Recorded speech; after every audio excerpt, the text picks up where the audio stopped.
Let's get ready.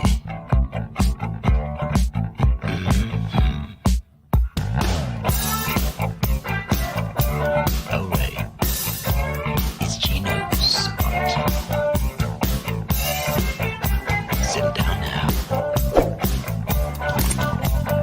Get yourself a drink. Sit down, relax.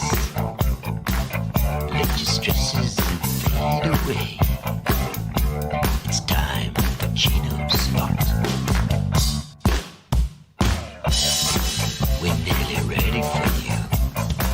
We're just fiddling around behind the stage. We're just fiddling backstage with the buttons. Don't just step into the circle, you feel shy. You feel all the fuss. Why? When everybody's looking, don't you sigh? 'Cause you've mystified us. Relax, sit down. Coming out of PE town. Got a drink, find a shot. Never mind your liver, get to Gino Spot. Gino Spot! Get to Gino Spot. Gino Spot! Have a laugh, have a giggle, and exercise your middle. Have a Gino shot. Gino Shot! Get to Gino Spot. Gino Spot! Get to Gino Spot. Gino Spot! Have a laugh, have a giggle, and exercise your middle. Get to Gino Spot. Gino Spot!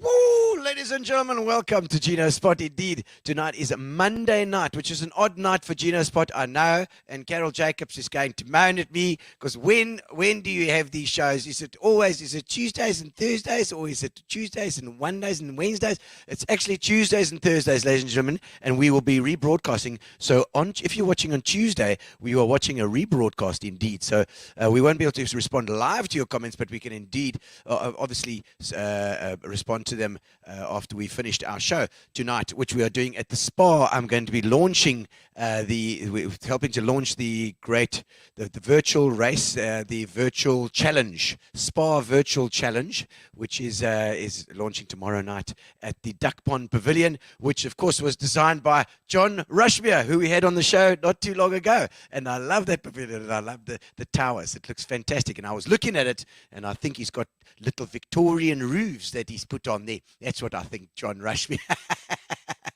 So I love, and we're not going to have what you're watching tonight. Indeed, we have not got, because it's a Monday night. We're not going to have what you're watching. We're going to go straight into our guest, which is Brendan Kelly tonight, and I hope you're going to enjoy that.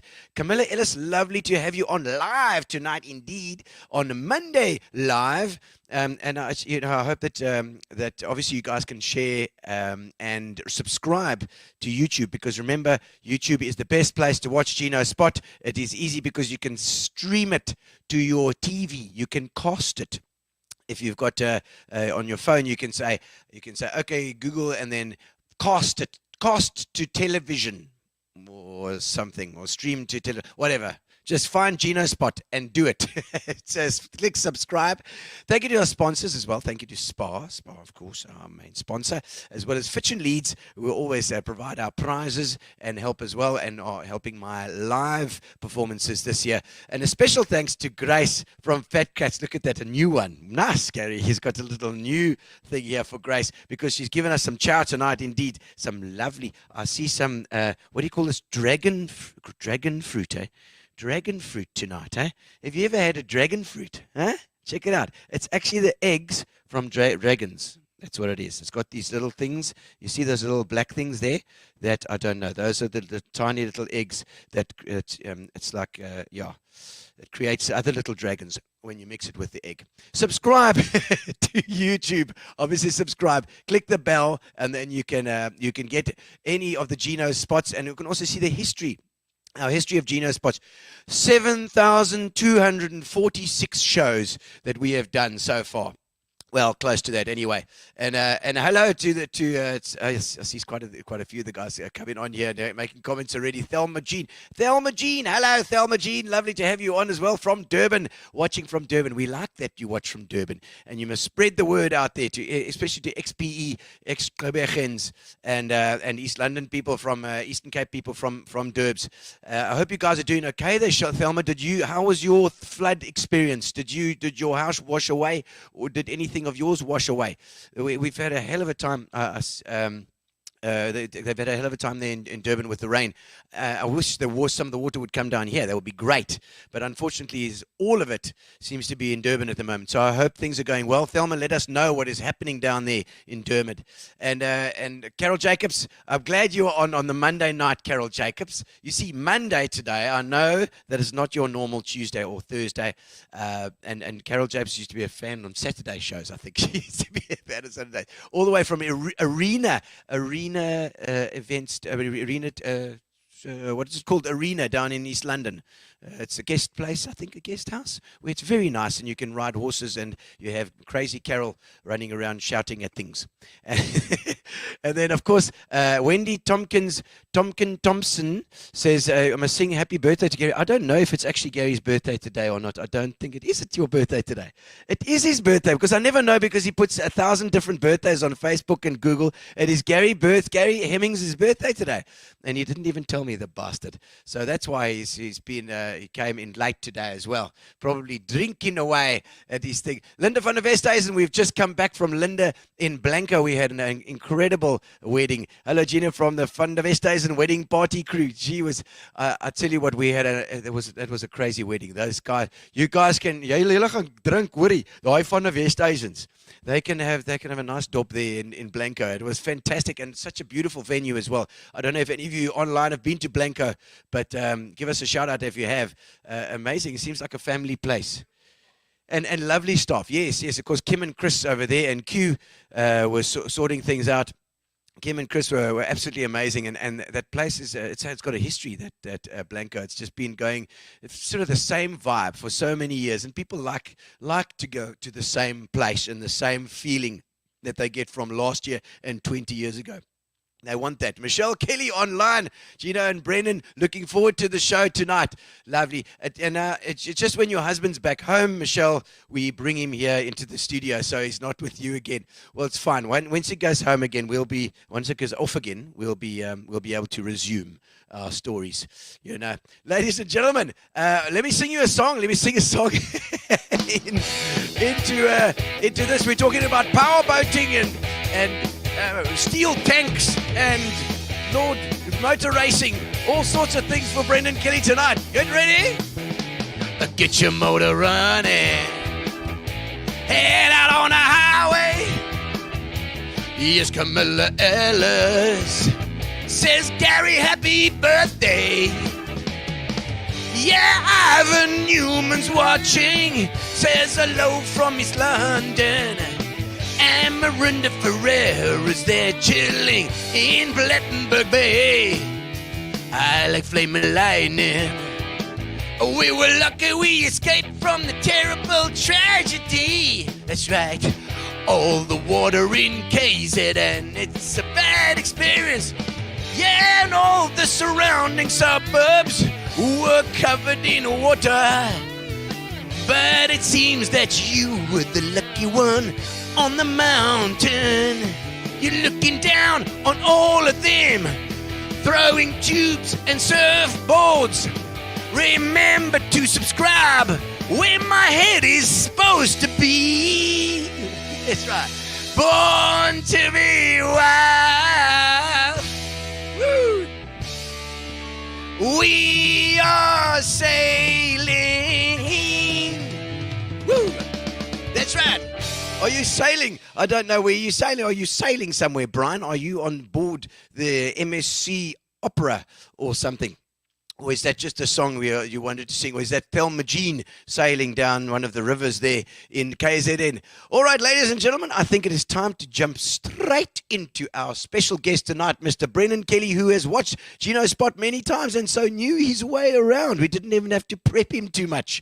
Fantastic to have one of our regulars on the show itself. And let me tell you, it's going to be a lovely evening. So let's welcome Brendan Kelly.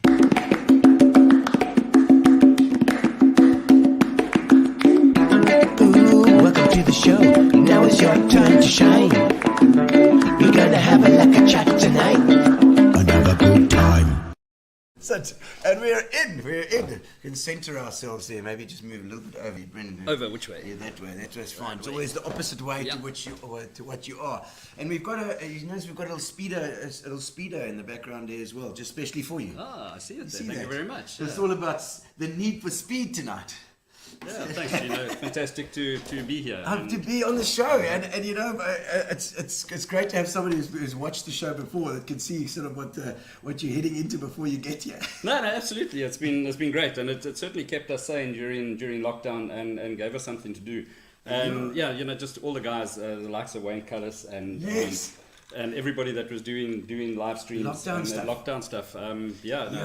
It was absolutely it kept us going. Yeah, it's been a strange, a very strange experience for a lot of the musos and guys like me who are used to that live interaction all the time. That you know, the face is right in front of you. Yeah, yep. And Wayne was obviously the first one to jump on. I watched the other day where we were trying to play together the first time. Online, and you just can't do it. It's just impossible. But we were laughing, and there were about 500 people watching us just make complete asses of ourselves. But it was such fun. It was. There were some brilliant ones. So Simon and his sister and on the girlfriend rooftop. on the rooftop just up the road from you guys. Isn't amazing? And Big Man and Bear. Yes, Hugo. And Megan as well. Hugo and Megan. Listen, Hugo and Megan. I don't know if you guys watched Big Man and Bear online, but man, Hugo and Megan got that sound and that intimacy. They just nailed it so well. They were so good at it, you know.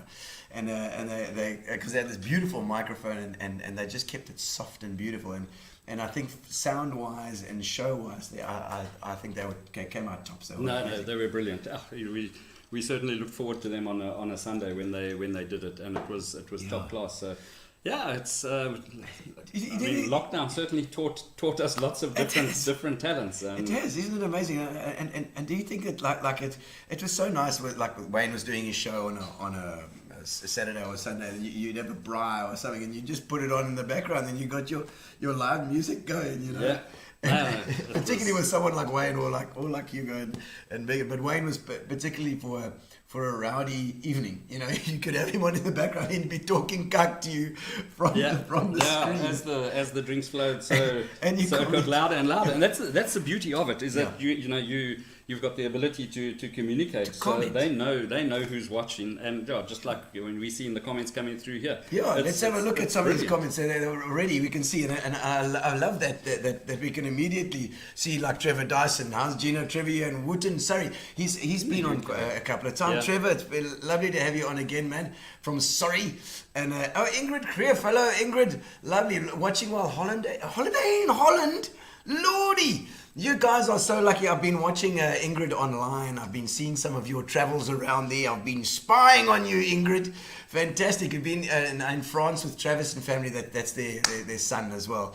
Ian Mitchell from the Music Kitchen. How's it, Ian? Lovely to have you on as well. There's a bugger we spend a lot of time with. Spend a lot of money at Music Kitchen, but what a venue. Brilliant. What a venue. Brilliant venue. And what he does for South African music is absolutely out of this world, and it's just my love of South African music and Afrikaans music as well. Yeah. Just slots in. So Michelle and I spend a lot of time at the Music Kitchen. Well, I mean, music. Ian is incredible in the terms of the fact that he risks so much of himself to bring those musos here, and for that, Ian, there's forever kudos to you, man. Greg Kahn from Joe Davis as well. How's it? Very nice to see you on camera for a change. You've got the face for camera and radio, he says. Daryl Cookard.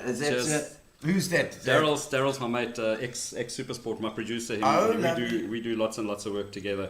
I'm just looking at this thing on my head here. On a I just cup. had Can you smack it? I had one of my horns burnt out this afternoon. I was just starting to sprout little horns. Oh, Yeah, yes, so yes, I know. I've had one. See, we had can't one see chopped from out. that side. We've got the correct side for you. Like Julio Iglesias, you know, he only did one side of his face. You know that when he sang his songs, Julio Iglesias, "To all of the girls," because the other side was full of scars and stuff. Okay. Apparently. Hi, Kathy. Kathy Whittle. One of the legends from PEOTR, the oval track racing. Oval track. Very, that's over well, there. That's on Mission Road. They've got nationals coming up next weekend. Not. We're not talking about Victory this one. Raceway is over here. We're lucky to have two oval track tracks. two oval tracks in the country, and it's nationals at PEOTR this weekend. So I've got a busy weekend. Friday and Saturday. I'll be commentating with two of the top commentators in the country. So I'm looking forward to that one. Gary Fleming and FC Nivot are going to be up here, so I'll be joining them. First time working with both of them together. So yeah, I'm looking forward to that. Look at it. So Kathy Whittle, please put on a link if you've got a website or something for the OCR. Then, you say PEOTR. OTR. PEOTR. Yeah. What is Oval Track Racing? PE Oval Track Racing. Oval Track Raceway. Racing. Yeah. Raceway. PE Oval Track Raceway. Yeah. Okay, yeah. Please put Kathy. Please put a link in so if people are interested, because I every now and again it's nice to go. I've been to Victory as well. Yeah. Every now and again. Jan van Donne. Jannie van die Baai. Oh, so you van die Baai off. Jannie van die Baai. Yeah. Rubber duck racer and. Yeah. That's Jan. That is something that just freaks me out. Rubber duck stuff. Those guys. Yeah, but he's converted to oval track. He's a very good oval track racer really? as well. Okay. He's just made a welcome return to oval track racing as well. Lovely. And my brother, nice to have a Patrick. speedo behind Brendan, but please don't put him into a speedo. He's an arsehole. We'll get you that. We can try. I've got my pineapple pants on. You know. And there's your uncle. Yes, you can. It's my Uncle Greg. Gregory. Hello, Uncle Greg. Lovely to have you on as well. Mr. Greg, that that's a salad? A salad you brought. Yes, Yep. you brought us. Grace brought us a salad here. That's that side. Yeah, Yes, we're backwards again. Yeah, we brought it out.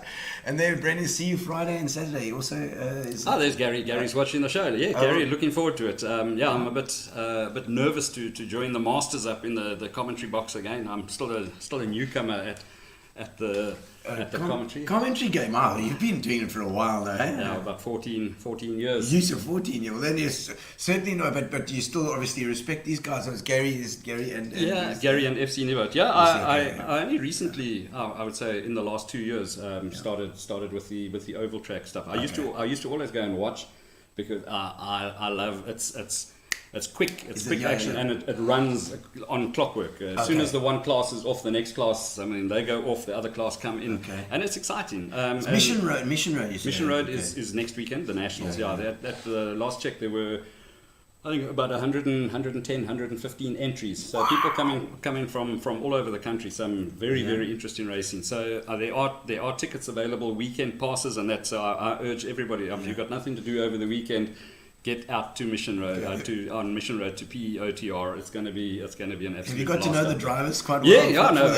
You know them well. It was a bit awkward at first, not having prize givings, because I like to, the best way to get to know the guys is to go and do the prize giving afterwards and socialise, have a talk with them, and you really get to know them, and then be able to put names to faces, which for the first year didn't happen. I would arrive, I would go to the top of the stand into the commentary booth, talk, and not know, just numbers on See a the car. colours and the numbers of the cars, And not know who the hell they are. But now it's obviously getting a lot better. Okay. And just by forming relationships with the guys, it gives you so much more to talk about, and it just boosts your knowledge. You know what we blew the motor yesterday kind of thing, and now we on track again. That type of story. So it just gives you more depth to the commentary, and it's like telling a story. You want to go up there and tell a story. It is an expensive game as well, any form of motorsport is expensive. It doesn't matter what you do, but it's a love. It's a passion. Look how much people spend on bicycles as well. I see. There's another commentator, Ivan Newman. Newman on there as well. How's it, Ivan? As well. Evening, Brendan, he says. Hello, Ivan. Yeah. Excellent. I see Geordie Glasgow. Hey, Geordie. Oh, excellent. Geordie's on he's been on once or twice before as well. Lovely to have you on, Geordie. Yeah, I grew up with Geordie, a place, Seavale. We had a holiday house at Seavale, just outside East London, and I could write a book on a whole chapter, On of Geordie? my life. Not on Geordie, on growing up at Seavale, your formative years. Oh, really? Grant Gibson. There we go. Hello, Grant. Grant was one of the rescue divers that pulled me out of the boat when I had a big accident in We'll get Mozambique. into that Yeah. just now. The accident. We've got that on film here, Grant. We'll The show you. younger of the Glasgows. How's it Oh, there works? we go. Couple of Glasgows. Eh? Yeah, Oh, they're yeah. Scottish. Oh, they're Scottish. Scottish, yeah. Right now. Yeah. And then Beer van hom over. Yeah.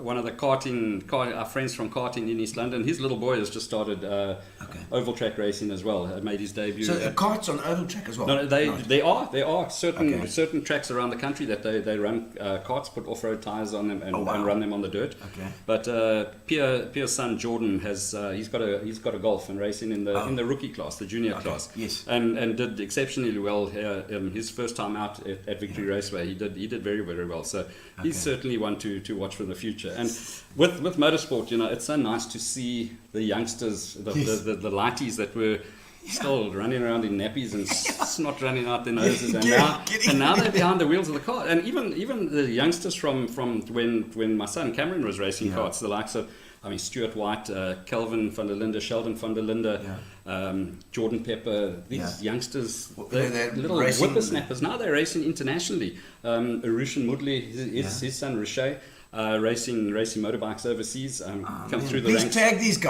these guys if you know them, please, because we'd love to have them on as well and get some comments, because are we taking motor racing or talking motor racing or powerboat racing? A bit of both, right? We'll talk anything. I've got all night. I don't mind.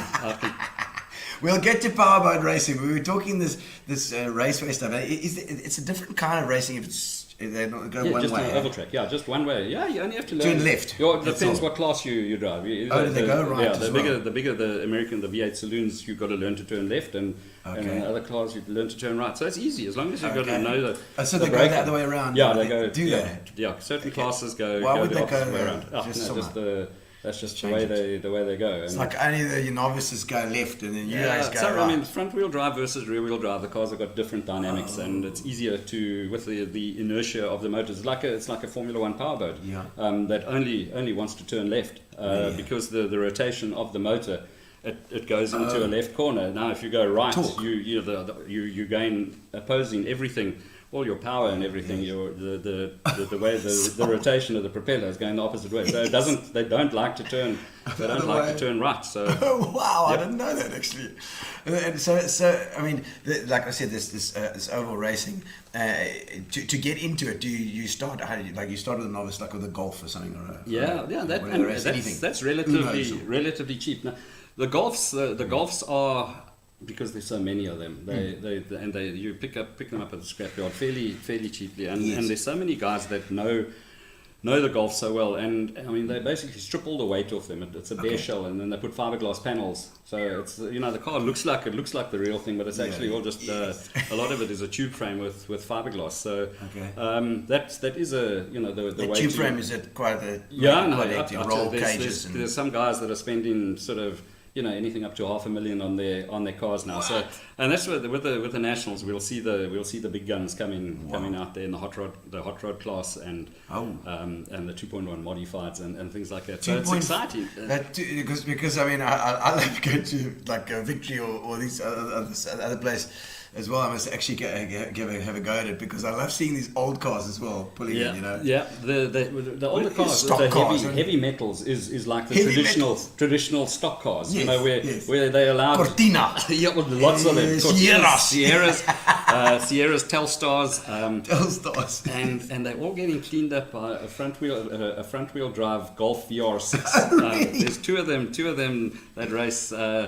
And it is awesome racing to see these old cars from yesteryear out on the track there. These big bangers. Falcon or a flippin' something. There's a Falcon, or a guy from Queenstown that comes down with a Falcon that raced at PEOTR He's just recently sold the car, but absolutely fantastic to see that big monster going around there. Massive. And they've got V8s and these things. They've got V8s Yeah, in them as a well. lot of them. They've got a V8 class with the Wat was American. een V8 serie geweest ook, nee? Yeah, no, Dat was it's- een V8 en de Cortina was een V6, nee? the Cortina V6 and Yeah. the V8 was the XR8, the Sierra XR8. Sierra XR8, Yeah. that's the one. And then what about the Superboss? Do you know that's the Superboss story? Tell, that's a good evening from your captain. That's my sister in Natal. Good evening from the captain. It's a long story, a New Year's Eve story where we got we tucked into some R&Rs, raspberry and rum. Raspberry and rum, every time that Clive went to go and pour a drink, he came back as a different character. Is that her husband? That's her partner. I see. Came back as a different character, and geez, sounds like me. What a night! Michelle drove home the next day, and I think I woke up. We were already past Port Edward in the middle of the Transkai. She missed the turn. No, we went the scenic route. We went right inland. She forgot to turn, so we missed the turn into Cockstad. See, Mitch Tiltman there. Mitch Tiltman. Yeah, Mitch, one of my long-time friends from Powerboat racing. Also used to race rubber ducks. No relation to Dave Tiltman. Younger brother. Younger brother. Excellent, brother. Mitch. Yep. I love that. You And enjoyed that show with Dave. Master Chef and Mr. North End Lake King. No, Anton, nice to see you, and great that you're watching. I haven't seen Anton for a long time, but Anton, a surf ski legend. Surf ski. Yeah, Okay, surf so ski. that's the paddling side. Another of my passions. So Do you also I spent from the age of about probably 15 years. I was very, very involved in wave skiing, pedal skiing as in New Zealand wave skiing. Wave skiing. That's the sitting on it like a sit-down surfing. The wave skis. And that's Oh, you mean like Geordie a and pedal ski? Yeah, pedal ski. Yeah. Pedal ski. But Okay, I know that as a pedal ski. Yeah, they were called pedal skis then, but then they changed it to wave ski. Oh, is that what It's they a call wave it? ski Okay. because you ride the waves on them, and Yeah. I was very involved in wave skiing or pedal skiing, Okay. and then surf ski as so well. You don't go in too far there. You just to keep it while it's the wave's still a bump. That's Is it. that right? Yeah, you go deep sea. Beautiful, on eh? those. Yeah, no. So I grew up. I spent a lot of time on the water. Okay. And that's why. Any dangerous times? Because that's plenty dangerous. Yeah, it's like anything, you know. Yeah. You never know what's going to happen. Close encounter with Geordie Glasgow there. Oh, really? Where, a shark. I was paddling out, and he was on the wave, and a Zambezi shark came up right between us. And yep. Holy crap! Yeah, I've seen we've just got an offer here for a sponsor for a weekend ticket to our nationals this weekend. That. Wow, Jeez, thank Kathy. you. I'd love to come, Kathy. I'm going to know what I've got on this weekend. I'm going to try as hard as damn it to get there. That'll be fantastic. Thank you, Kathy. I'll be in touch. And then awesome, Brendan. Enjoy it, Kate. Kate, thanks very much. Yeah, one of my cousins from East London. Yeah, I've got lots of Lovely family cousins. all over the place. Yeah, all from the Transkei originally. Oh, really? Is that where you grew Yeah, up? I was born in Butterworth. Yeah, Butterworth. Butterworth. Geez, like that, I mean, that's in the middle of isn't that Ciskei side, or is it? No, that's you cross over the Kei. It's the first big town when you go into the Transkei. If you're heading towards It's still KZN. called Butterworth. Gua. Yeah. Gua. I must remember that. Yeah, Butterworth. You get Butterworth, and then Aduchwa, and then Mthatha. Okay. And then we lived other side of Mthatha, Kumbu. Oh, Kumbu. Yebo. Nice. Yeah. So did you learn to speak a bit of Xhosa? I didn't even learn to speak English. Though. Oh, really? Yeah. We left and moved to Natal when I was probably only about 1.5. I would imagine. Really? A year and a half, 2 years. I was very much a toddler. So, yeah. And then we moved to Natal. I grew up in a little place called Ikopo. In the Natal Midlands. A dairy hub and timber hub as well. So I had a relatively small, not a village, but a small town, but a magnificent place in those days. And the trees grow fast over there because bloody rains all the time. Rains every day. Yeah, every day. And so was it Kupa? Kupa. Ikopo. Ikopo, yeah. That's and was your dad? What was your parents doing then?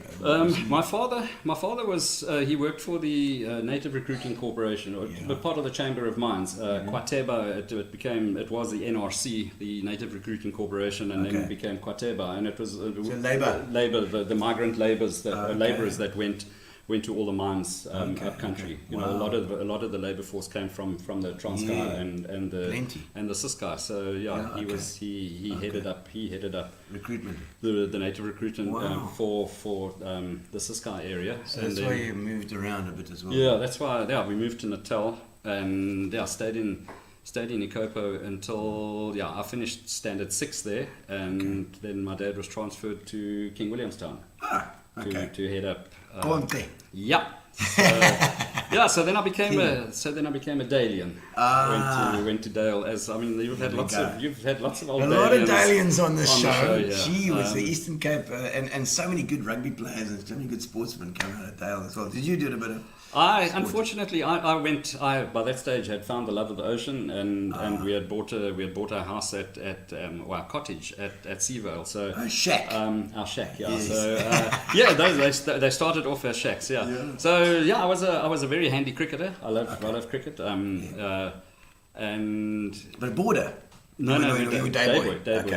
Which afforded me to go to our cottage every opportunity that I could get. And from I was in, I think, standard 8 already, and I would go down on my own. I'd bum a lift with friends of ours, and whoever was going down to Seavale, I would jump in with them, and I spent all the time in the water on my paddle ski. If I wasn't paddle skiing, I was diving for perlemoen, which was legal in those days. Or fishing. I love for deep sea fishing as well.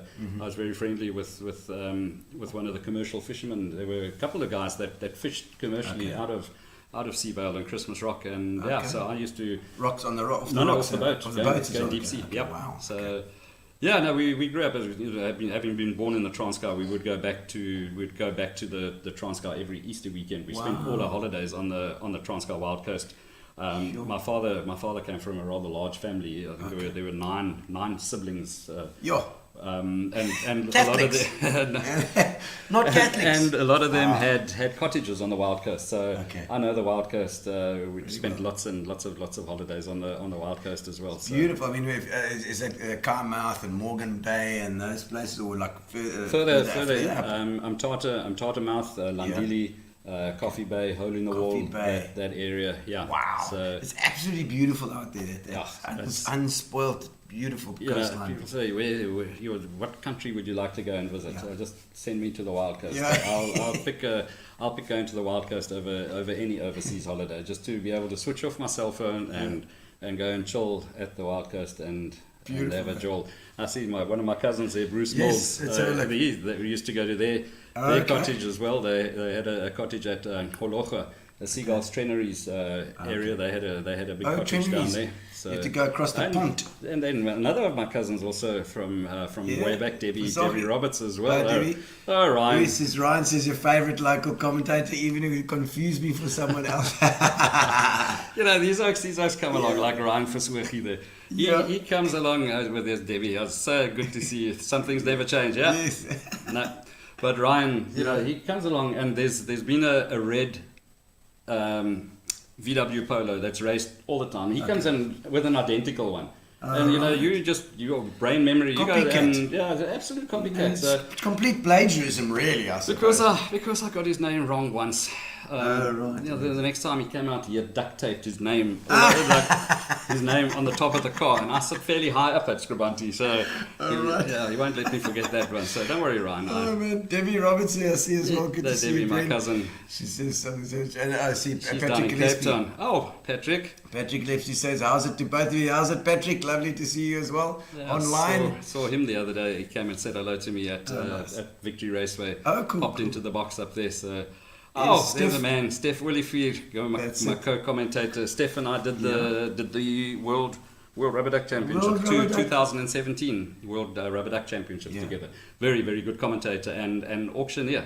He's got So more I have got cousins. cousins. I It have. sounds like Jeez, it. I've You got know, cousins all over the country. well, his father had 9 siblings, you know. You're going Yeah. to follow suit, I suppose. There's still time, Michelle. Michelle, there's still time. You can catch up. Oh, no. But it sounds like it's just a matter of speed as opposed to what you ride, whether it be karting or boating or cars or whatever. It's just the same motor, same speed, isn't it? Yeah, it's with me, it's always living on the edge. If you, I've probably the world's worst FOMO, a fear of missing out.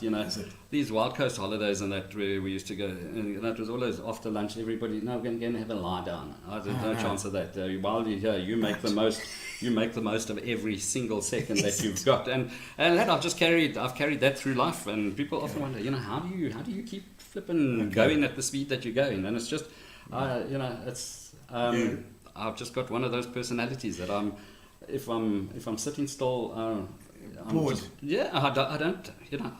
I don't really get bored. I'm always busy with something. And no afternoon sleepies. Not Come on, Michelle, tell us the truth. Not very seldom, eh? Not very seldom. Gary puts up little notes for us every now and again, so we can see where if he needs to find out about something. He's asking about your job dairy because you said you grew up in a dairy area as well. Yeah. In KZN. Did that give you a grounding for your job now with Northfield? Yeah, it was too far away. I mean, I was still a little whippersnapper. We left Ikopo when I was 13 years old. Okay. But we spent a lot of time on the dairy farms. A lot of my school friends had farms, and we would after school. As well. Yeah, and on Dale. But we would go to you spent lots of time, and one of my brother's friends, his father was a refrigeration mechanic at NCD, which is the Clover factory. Okay. And it always fascinated, with the old the ice bank systems that they had in those days for to cool the milk. Better tell us a little bit about the ice bank system. That's using jargon, people. Yeah, they used to use cold water to cool the milk. They didn't have refrigeration tanks like we've got now.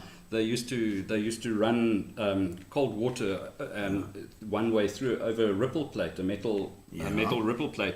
Run the milk one way and the cold water the other way, and just the transfer of heat. Like this. Yeah, the transfer One of heat. underneath and on top. One underneath and on top. And it works, eh? Yeah, that works. It would drop the temperature low enough to put it into a milk can. You remember the old cans? Yes, the big aluminium cans, ones.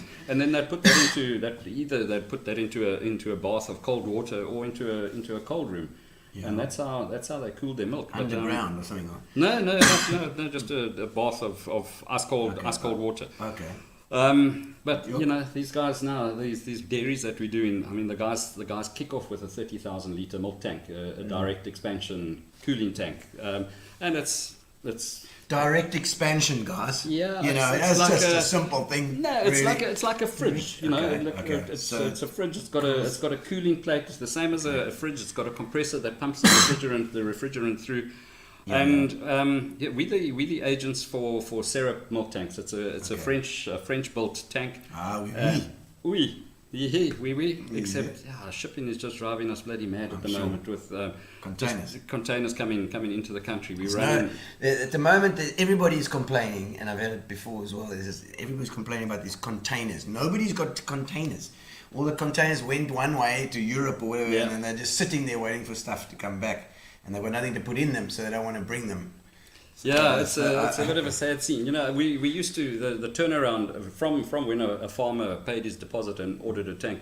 It used to be about 2.5 months before the tank was delivered to Kucha Harbour, and now we're going anything up to 5-6 months. So it gets embarrassing, and it's I love going out there and selling it, but you sell it. You need to have the stock. You want a commitment to say, well, wait 2.5 months and you got your tank. And Yeah. So it's difficult times that we're going through at the moment, just with the supply on them. But it's a good product. It's as far as I'm concerned, it's the best product, the best of the different makes of cooling tanks. Tank really well. I mean, Yeah, that's just their technology. The dimple plate that the cold gas flows through underneath it is just the dimple plate, people. It's just different. It's far more efficient, and their cooling plates run higher up in the inside of the tanks as well. So that I can understand. You've got more surface area and much more efficient. But it's exciting. It's an exciting industry to be in because we specialize. We still use the ice bank technology. We build big 5,000 liter tanks with a coil. A copper coil, and we make ice during the night. The same compressors that you would use for cooling the milk actually make ice during the night.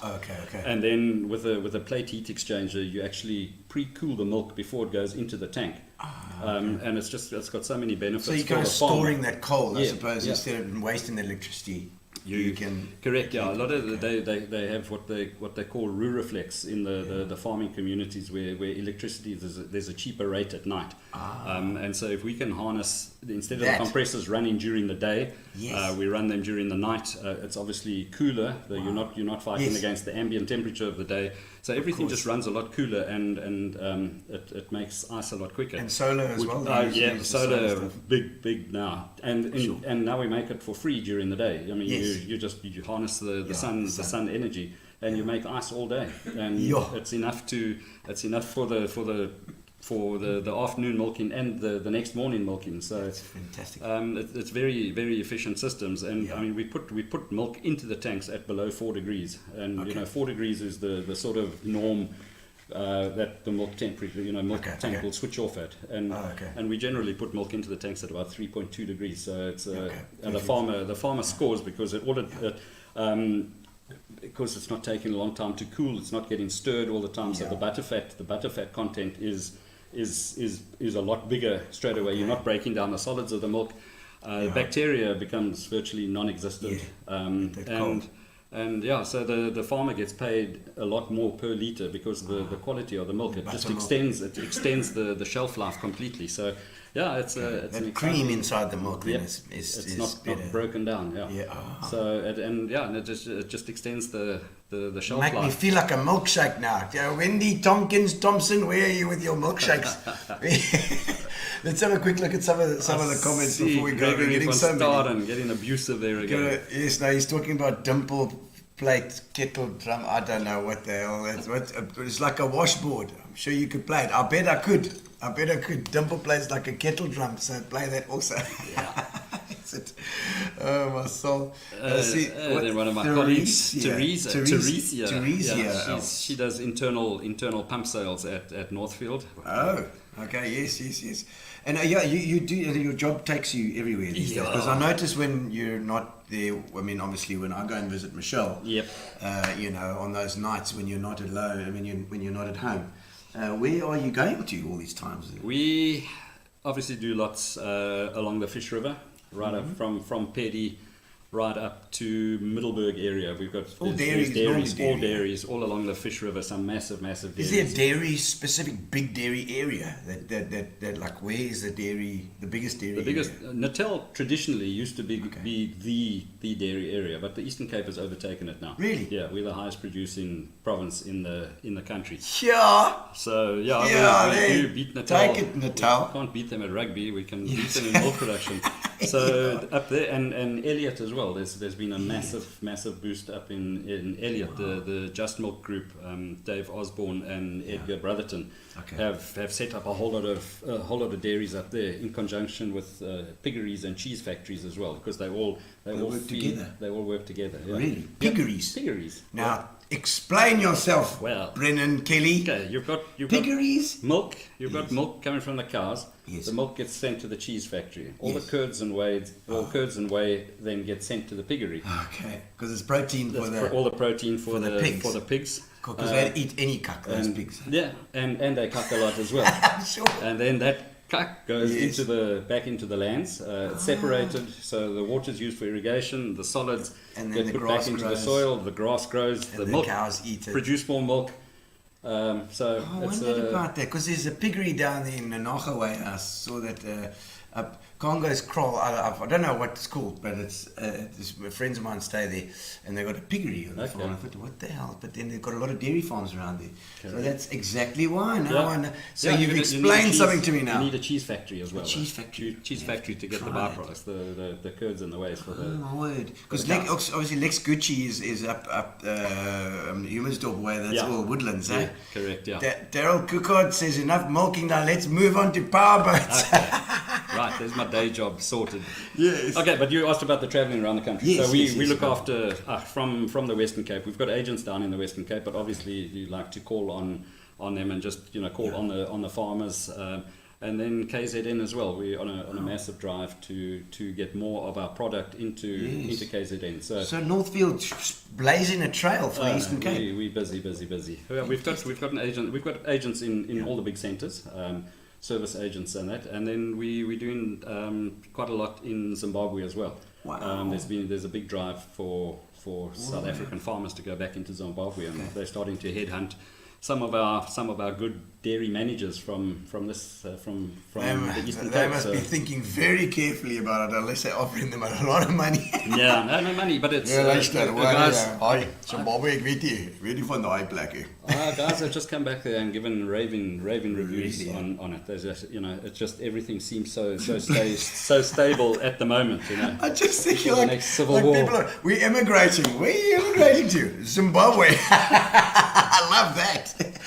Go guys! I like that. Yeah. I don't know. It seems like the weirdest choice, but fantastic if it's happening. I love that. Yeah, no. What about further north? Zambia, all those countries are thriving now. Malawi, Kenya, they're all thriving. So we're busy with plans to expand. We're the syrup milk tank agents for sub-Saharan Africa. So we and they're obviously good tanks. No, they are. You get they lots are brilliant. And is PE the main? Is it head office here? That's Northfield's head office is in PE. Isn't that amazing? Pretty much like sub-Saharan Africa. That's incredible. Yeah. And then our sister company Waikato is right across the road from us as well. Murray Versfeld and on his side of the Waikato. Yes. So what do they do? Waikato do mainly the milking machines and all the rubberware. All the rubberware that goes in the dairy. They do plate heat exchanges, that type of thing. But focusing mainly on the milking machines. Okay. And then plate heat exchanges, guys. We've got, heat exchanges. Another part of the company is Rockwood Rotary. The guys that make the big turntables. Because the cows. Okay. The new DJ dairy, obviously. They go on a big roundabout. They go on a roundabout. Okay. Yeah. So. And they get milked. They just wait next time. No, they're saying that you don't want to just sit. They battle to get them up. Can no sitting. Stand up. And then Waikato, they do all the programs for the Effie milk programs and that, where the cows each they've either got a necklace or an ear tag. Yeah. And it steps onto the table. The computer picks it up and knows checks exactly the weight, knows exactly what's got to be fed. Wow. It records the reading, so that if there's anything wrong with that cow, you pick it up virtually. I need one of those for my family. Just stand on there, I'll tag him on the ear. Okay. But yeah, let's focus on the. It's fun. Wendy Taylor's watching. Fantastic, Wendy Taylor. Do you know Wendy Taylor? I know Wendy Taylor from Gino Spot. Wendy Thompson. So Wendy Taylor, thank you very much, Wendy. Wendy Taylor. Love to have you. Netty Wussy. He tells me that every single day. Alan, another one of my work colleagues, him and I have a competition every month to see who can sell the most. So he's my regular rival. The rival, there we go. So, I'm glad to see you guys are obviously sitting and clearly at the moment it's almost you can't bring in enough stock. So that's it's like solar batteries.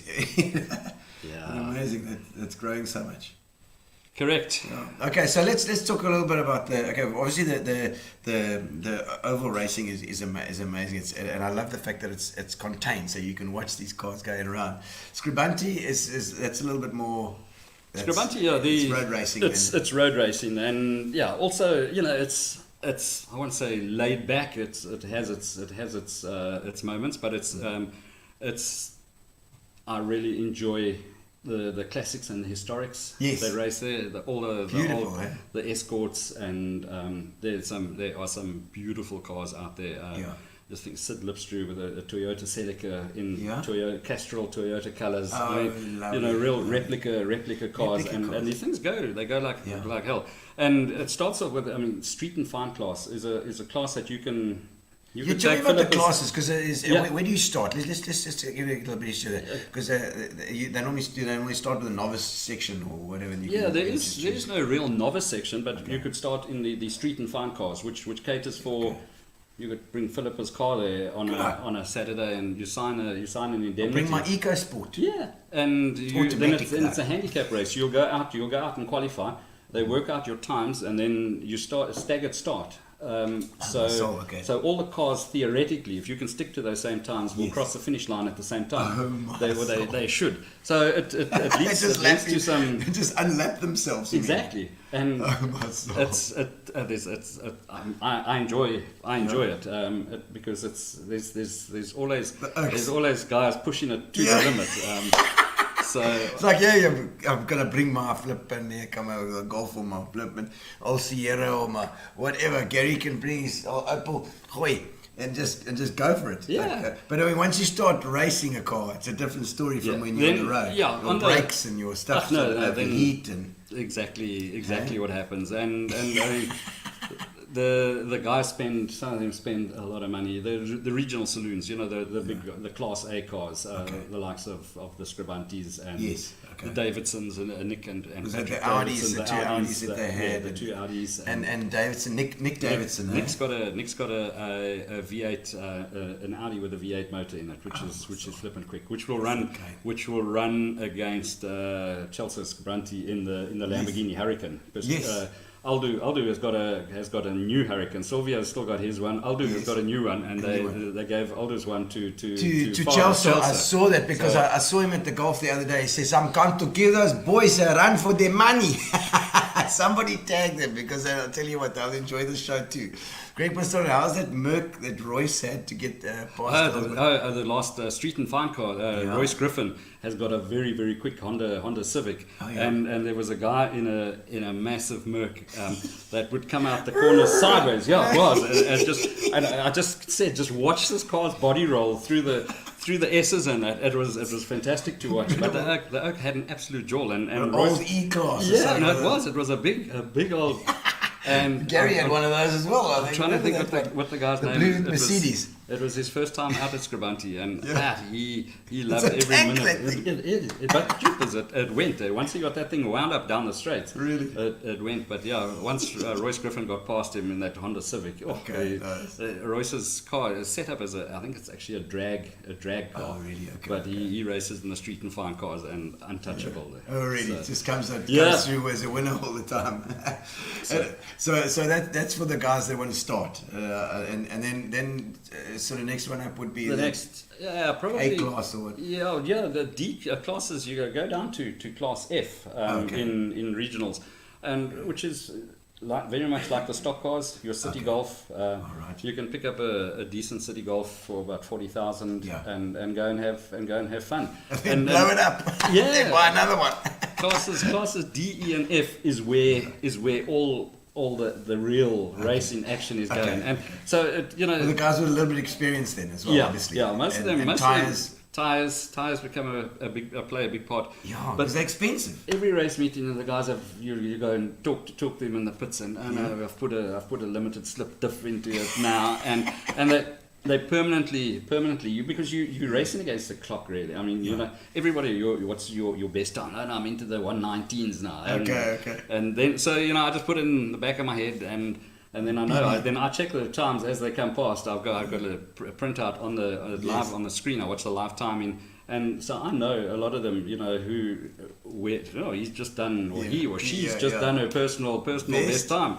I wonder what they've done, or what they've done in that car, and I'll go and find out. So, you tell a story within a story, and there's always racing within the race. It's not all about the Class A cars or the Class B cars. Your competition within the licorice all sorts, where all the action's happening behind there. And that Ryan Fasaki that was commenting, Stephen Phillips from Specsavers, these guys, and Dr. Gerard Oosthuizen. There's a whole lot of BMW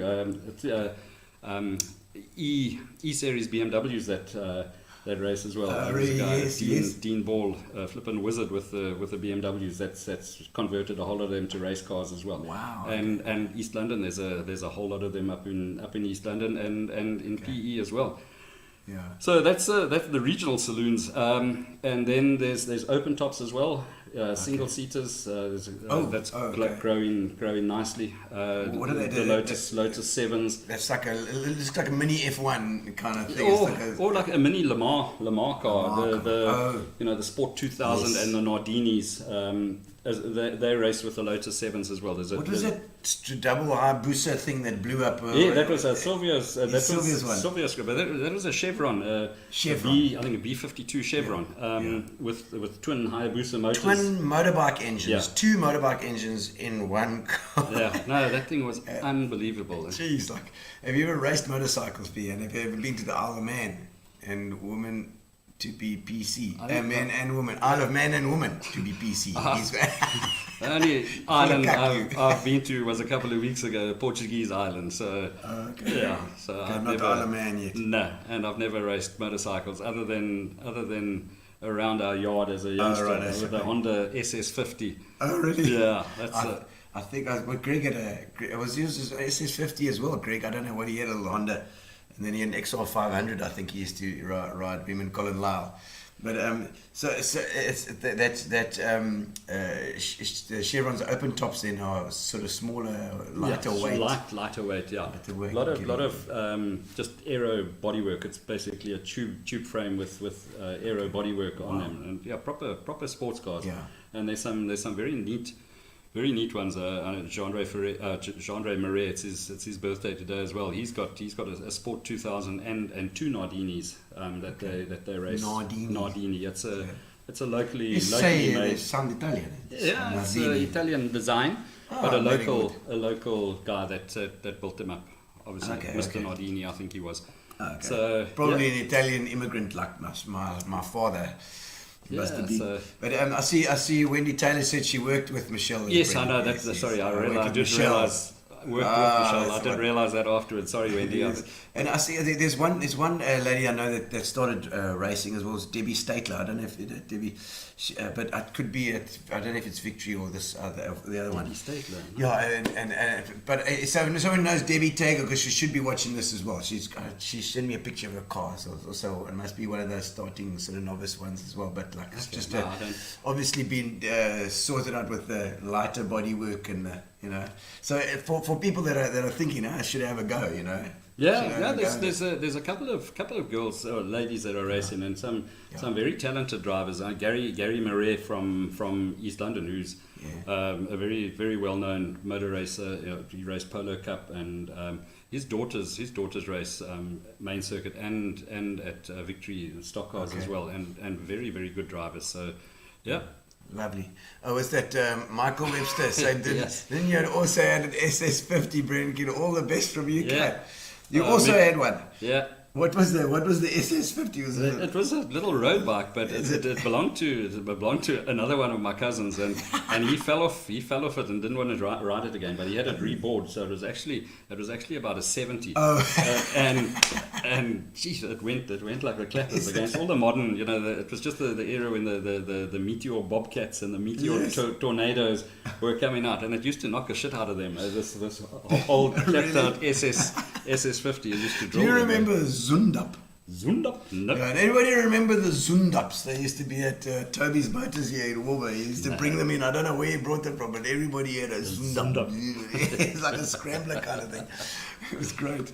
And then and then obviously top class is going to be the Huracans, the Lamborghinis. Yeah. I see the Scribantes are doing this GT3. Yeah, they're here on the 14th of May. Yeah. The That's South like the African- supercars, yeah, like the that's- McLarens and the Porsches and the Lamborghinis and Absolutely. the Ferraris. Yeah, correct. I mean, Beautiful you to watch cannot them. believe the beauty of those cars and how quickly they go around Aldo Scribante racing. I mean, 57 seconds, 58 seconds, and no, the guys are flying, and they just the sound of them, and it's. I just urge everybody to get out to Aldo Scribante on the 14th of May. 14th of May, 14th of May. Spectators are welcome back at last. Yes. So yeah, get out there, bring the bright fires, and Watch Chelsea give Debbie things to his Bounds. son. You see, I know her as Debbie Bounds, not Debbie Statler. there she we go. races. Debbie Bounds. Yeah, Okay. Debbie Bounds. Yeah, she races the V8s, the big. Oh, big does she? bangers, This is the big ones, eh? Yep. No, she can take it. She's tough, that girl. Yep. And so she races nicely as well. She's Yeah. doing well. She does- Is she she doing does well? well. Go, Debbie. I'll shout for you as well. And racing against the guys as well, obviously. No, it doesn't matter. As soon as It's that just visor goes they're down. racing drivers. As soon So as you that gotta go. visor goes down, Poof, go. It's like flicking a switch. Putting it flat. For 'Cause sure. she's, I knew Debbie from medical aid days. She used to sort out all the medical aid problems, but Okay. very focused, that girl. I bet you she gets that engine like sorted. I can imagine. Jane Jardine as well, always. We'll always have Paris. Paris. Yes. I could write a book about the bullshit that goes on about touring this country, going to Formula One powerboat races. I raced with George Fischer. I mean, George, that he had 13 starts at Le Mans. Well known, an absolute motorsport legend. And some motorsport stuff. I mean, so he went to powerboats. Peter Lindenberg got him involved in Peter Lindenberg was the one. powerboats. Yeah. Okay. And it was supposed to be just a one-off thing for East London Harbour Festival, and I think George I think he finished 4th or 5th. Okay. And then then it was the bug had bitten, and so we. Well, those boats are unbelievable. I mean, just to give to fill the accent as well. If they haven't seen those powerboats racing, I mean, those are big engines. What are they? Yeah, it's a running V6. It's a V6 motor pushing out about 350 brake horsepower and pushing a boat that weighs less than 600 kgs. And then the gearbox was virtually a 1-to-1 drive gearbox as well. I think they were 14, 15. So one revolution of the prop of the motor is one revolution of the prop, and that's why it's the fastest accelerating craft that you get, and it's the sharpest turning. You get the highest G forces in a Formula One powerboat. In an airplane, if you turn sharp, it drifts away. Yes, so you don't give. The air just gives. You don't feel it. With a boat, it's like driving on rails. That you hook it and it turns. So it was an unbelievable time of my life. I mean, I raced boats for close to 20 years. Man, okay. Yeah, 6 years in Formula One. Yeah. Started in open boats, but really jumped into the deep end. Yes. Racing a Raven Wildcat, which was an open boat with a V6 on the back of it. Just wasn't the EFI, the fuel injected motor. It was the normally aspirated, the carb motors on the back of it. But it went like a clip, went like hell. No safety cell, no safety belts, and that's what I started racing. And there were a whole lot of them that used to race. And I mean, once a month it would either be North End Lake, it would be Port Alfred, East London Harbour, higher up under the bridge, past the yacht club. Okay. Used to race. the up Harbour river. Festival. Yeah, the Harbour Festival. Yes. Yeah. I was there emceeing, and I used to watch the powerboating going around there. So you were there. Did a couple of harbour festivals in East London. Yes. But East London we used to go up there often, and then, as I said, Queenstown. So it was a very competitive class. But slowly but surely, the guys started getting chucked out of the boats and hurting themselves, and I realized I'm going to hurt myself in this thing, because you start becoming too vanghat in it. And so one of the guys that I raced with, he was racing inflatable powerboats, rubber ducks at that stage. A mate of mine, Gerald Beach.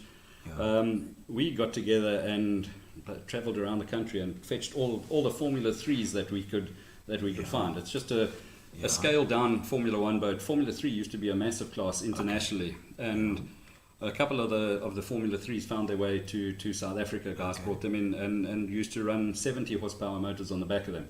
And so that's where, then from racing the Raven Wildcats, started racing Formula 3s, which we did for a long time. Also the same PE, East London, Port Alfred, Queenstown. But then Formula 1 was taking a bit of a dip. There had been a split in the associations. There was a breakaway group, and it's like the churches, they keep on doing that. So the sponsors go one way, another way.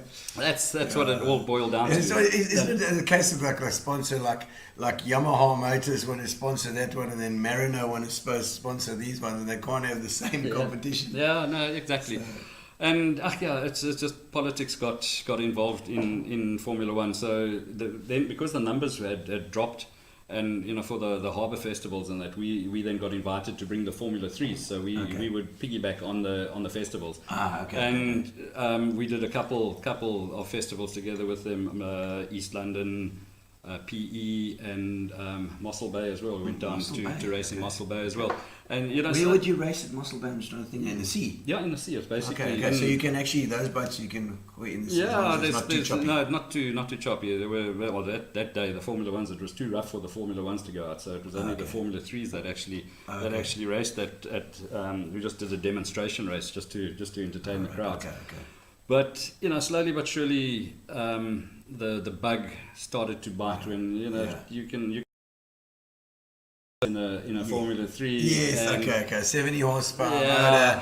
You want to rather get those ones that the drug dealers in Miami have got, and get 4 massive motors. What do they call it? The Go Fasts. The Go Fast. Those big cigarette boats. That.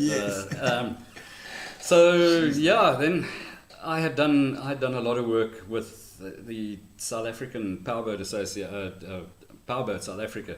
Ran a development series. They were sponsored by National Ports Authority and had built a whole lot of little, we call them mouse boats. They were made under license from Disneyland. Jimmy Price at High Tech Automotive built the boats. And is that High Tech the guy that builds the Cobras? The Cobras and the GT40s. We must get that guy on as well. He'll be amazingly interesting. A wealth of information. He's a brilliant guy. What is his name again? Jimmy Price. Jim Price, I think. Also founder member of the Powerboat Club as well. GT4 GTs, they're beautiful cars. They are sought after all over the world. And wow. They and based here in PE. A lot of people don't even know. No, they're out at St Albans, just short of St Albans prison. No way. So out Wedgwood Way. Out Wedgwood Way, yeah. Fantastic. And most of the stuff is all done in house. They outsource very, very little. Most of the everything from they build those engine blocks in the whole. No. The cars leave the country. They're not allowed to leave with an engine. I see. They go out as a rolling chassis. Okay. So they build the chassis, everything but the engine, basically. Then. Okay. Yeah. Because they get the Ford, I suppose, there's a standard Ford engine in there, like if it's a V8 or correct. Yeah. And so Peter Lindenberg has got a share in high tech automotive as well. So there's a link there with Peter and Jimmy. They've been friends for years. Wow. I slowly but surely got involved in this lot, and Peter Lindenberg one day said to me, he said, you're gonna carry on racing Formula 3, or you're gonna come here play with real racing. So, long story short, the one harbour festival, he said, well, meet me at North End Lake. Let's go for a test, and I did. It was a I think it was a 1985 Burgess hull, a wooden hull, and a guy, Roy Brennan, was driving the boat in the national series at that stage, and I took the boat, and I did on my second lap, I came down towards the Powerboat Club, and Lindenberg was standing with his hands on his head, going, put it down. But so what's wrong? He says, you're riding this thing too high, you're going to blow it over backwards. Not a chance. I was completely in control. I felt confident because I've been used to racing the Raven Wildcat. Yes. You basically sit with your backside on the bottom, and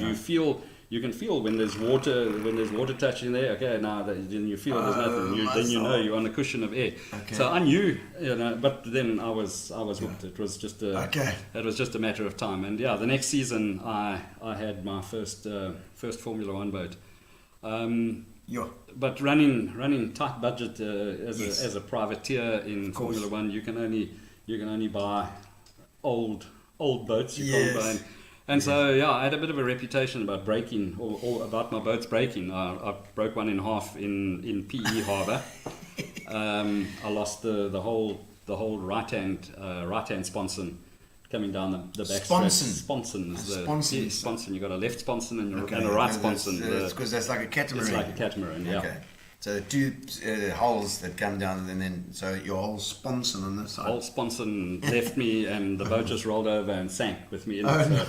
So that was the. Was the first. What about the motor and everything? Yeah, I don't know. The rescue guys were very quick. I saw Peter Lindenberg was actually on one of the rescue boats. And you've got to get there quick and get you out, isn't it? He had stopped racing by that stage, and just a story about Peter. People will always ask me, you raced Formula One. Do you know Peter Lindenberg? Yes. I said, yeah, of course I know Peter. He was like 9-time South African champion. But you know what?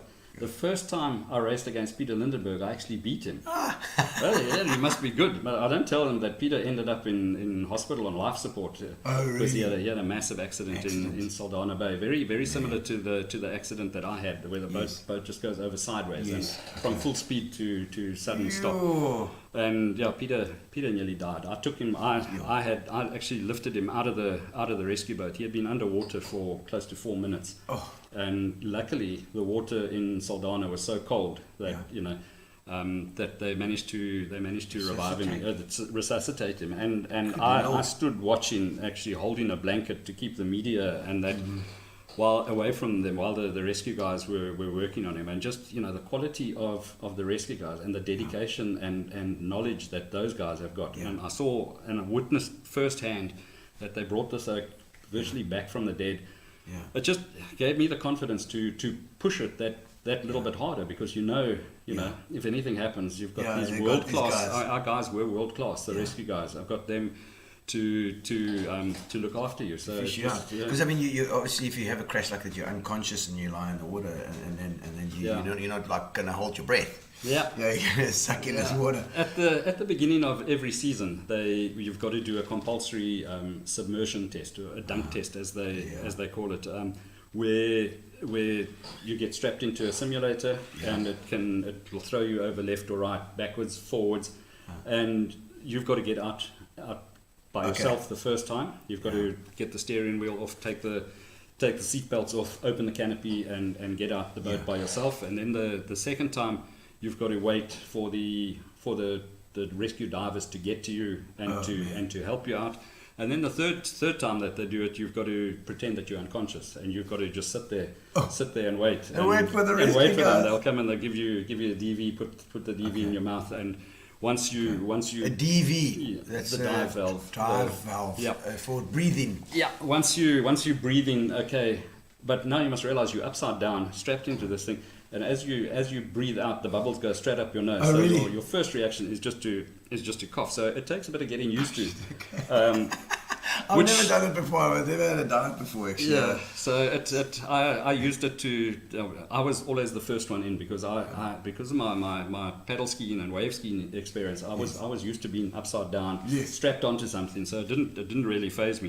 Okay. So I would always be the first one to get in for the dunk test, and then pull the piss out of the rest of the guys because they're all nervous. Nervous, so of course. Jeez. I think Gary has got the footage of. Yes, let's have a quick look at your crash. Now you had just give an introduction to it. I think it was racing in the South African Formula One championship, and Maputo Harbour used to be controlled by National Ports Authority. It was controlled by South Africa. SAPA. Yeah, and so it was one of the legs of our South African championships was in Mozambique, and we were racing in the sea at the Holiday Inn. A beautiful venue, and a well organized race, and jeepers, the people certainly go out of your way.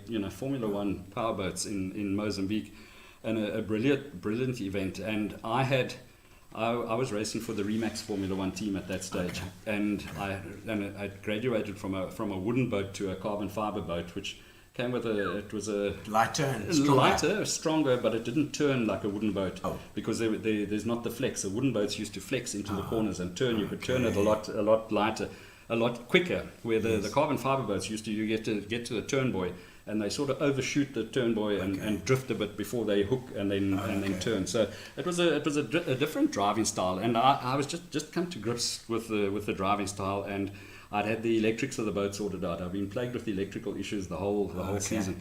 And I took the boat to a guy, Patrick Lees, who was a South African Formula One champion, and he was living in PE at that stage. So him and I went through the boat and rewired it and got rid of the electrical problem.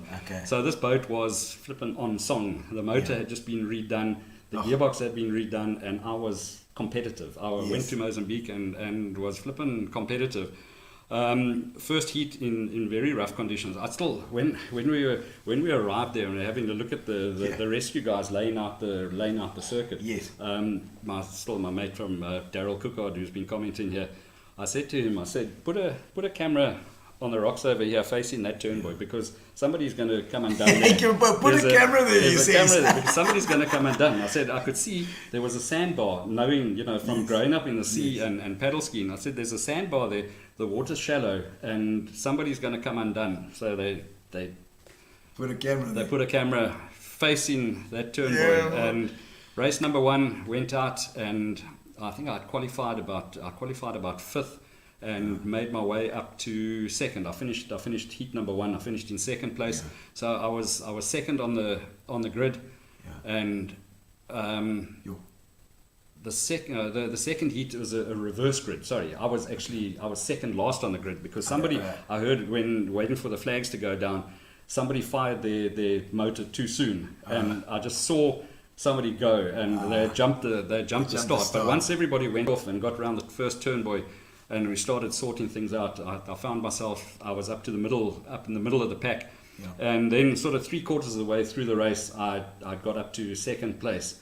And I was chasing this guy at Domingo Duarte, and Domingo was in a wooden boat, the same boats that I used to race, and he just kept out cornering me and flipping making me drink water every time in the corner, and then I decided down the back straight, I said, this is it now, I'm going to run slightly wider, and I said, as soon as I see Domingo turn, I'm going to turn as well, and just see if I can carry that speed through the corner. Let's have a look at the video. See what happened.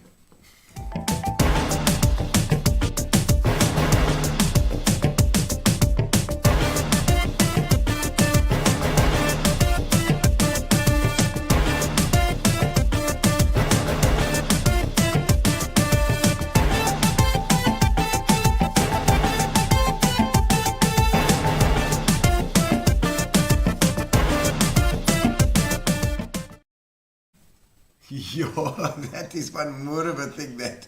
Yeah, it doesn't look so vicious there, but if you watch it in slow motion, and you see the impact, and I mean from 204 there we go 204 kilometers an hour. I hit the swell about there, and that's it. And you see the canopy there. The canopy's going already. Yes, my canopy's broken. And you off. strapped in. So you strapped in. You got a 5-point harness.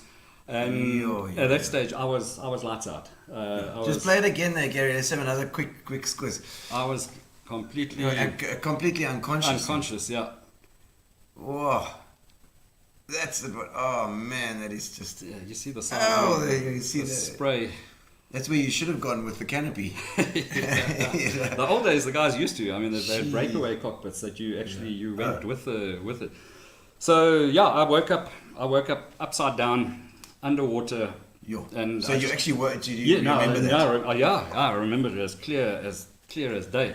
And this suddenly this ginger beer coloured water and upside down. And I initially panicked, and I couldn't get the steering wheel off because I'm a big oak. I had to get the steering wheel off to be able to get out the boat, and I grabbed, and I just couldn't get the quick release out, and at that stage I was panicking, and then I don't know, it's just something just said to me, just calm down. We've practiced this so often. And I'm left-handed, so I took my left glove off. I reached down, took the quick release. Steering wheel came off easy. And then I thought, well, let me open the canopy, because that's normally the difficult part to get to the clips which sit over here. And the canopy's gone. I've got no canopy, so that was the easy part. And I thought, you know what, I'm actually okay. At that stage, I could hear a motor above me. It was the first of the divers on the jet ski. You see him coming to get me. So I thought, you know what, this will actually look far better on TV if I just wait. I'll just wait. Make it more dramatic. But at the same stage, I realized, yes, I've got this silly, crazy things going through your head. Absolutely crazy.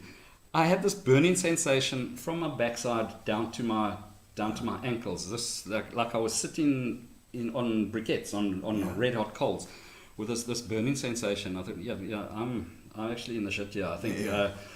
So with that, the diver came to me. I still remember him sticking his head and looking at his big eyes. And if you look reverse through goggles, guys, these big eyes. And so I said to him, okay, I took the dive bell from him, put it in my mouth, and said to him, okay, and then signaled to him that, I'm like, my back, there's just calm down, I'm okay. And then I waited some more. I thought, what the hell? With that, the next diver arrived now. Now it's been a couple of minutes underwater, and I haven't come out yet. And he arrived there, sort of knife between the teeth, coming to cut me, because then they cut the safety belts and get you out. I was just, calm down, guys. So they eventually had to lift the nose of the boat because it was so shallow. The guys, the rescue guys, were actually standing, lifted the nose. It was shallow. Lifted the nose of the boat. Took me out, and so then all the flotation in the life jacket is in the front. So floated there, and I said to them, bring the spine board. I said, I've broken my back. They were, when we were laughing. I said, bring the spine board, chaps. There's something seriously wrong here. So they put me on the spine board, and I still laughed at them. I said, you're going to battle to pull me up onto this boat. So eventually they got me onto the boat, and Martin Jeffrey, he was in charge of the rescue at that stage, he floored it, and I just, every single ripple then, just this immense pain, and that's where I knew I was properly in the shit. And I said, well, just slow down. I said, I'm hurt. Just slow down. So they took me. You see the footage of them carrying me off the beach there. Martin is the big guy in front, and just after that they dropped me. Martin stumbled, and I fell head first into the sand. And I just remember in hospital for about the first 2 weeks, every single day in bed they came to change the sheets. There was still shale from the beach in the bed coming out. So it was obviously in every orifice in my body at that stage. But it was a scary time. They took me. I still remember the incident like it was yesterday. So do I, Michelle. I'm sure. I mean, you're human. And I bet you, and Michelle was like, you're full of cuck. I can't believe that you've actually done this. I told you should never have been in that boat, and you should have never done it. I should have stayed in Formula 3. I'm still short of an onboard camera. Yeah, but Grant Gibson, he said you made that rescue easy. He was the diver, the first diver that got to me. And it was a textbook rescue, but because I had practiced and we had done it so often, and that's why every year since then I try and go to the submersion tests, the dunk tests, and talk to the guys and tell them how important it is that you've got to actually just relax. I'm living proof. I'm still here, and I can walk, which is testament to our rescue guys, because did they tell you that there's a chance you're gonna? That back was broken, or it was. I broke T10 vertebra was broken into 4 pieces. It was like somebody had taken it with a hammer and hit it on top, because it's a compression fracture. I took the whole impact on my head, and it squashed me in the seat, because the canopy of the boat was gone. So you hit that canopy off. Yeah, basically. I hit the canopy. I broke my cheekbone. I broke my jaw. I broke a rib, and then my back was broken in 4 places.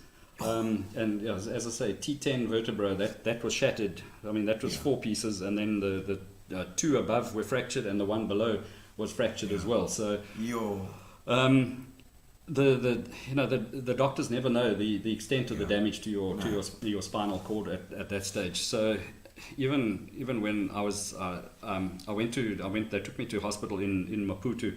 First of all, they tried to organize mercy flights from Joburg to come and fetch me. But our rescue director eventually said, listen, just by the time that plane has taken off, we can be in Nelspruit. And luckily a brand new mediclinic had opened about 2 weeks prior to not in Maputo, in Nelspruit. Oh wow. So they took me to hospital in Nelspruit first. Drove you there? Yeah, in the ambulance. But already on morphine. Wow. And the the pain. pain. Yeah, neurological pain you cannot describe. I mean, it's the worst. Michelle will say giving birth is probably a little bit sore. I used all the morphine, and I used all the pethidine. I mean, the ladies that give birth, I used all the pethidine that they had as well. And they x-rayed me in hospital in Maputo, which was a scary all on its own, because just lying there and the mold that was growing in the cornices, in the cornices of the roof, and the X-ray machine was still a big metal bed that you lie on, and they put plates in. Sorry, everybody out!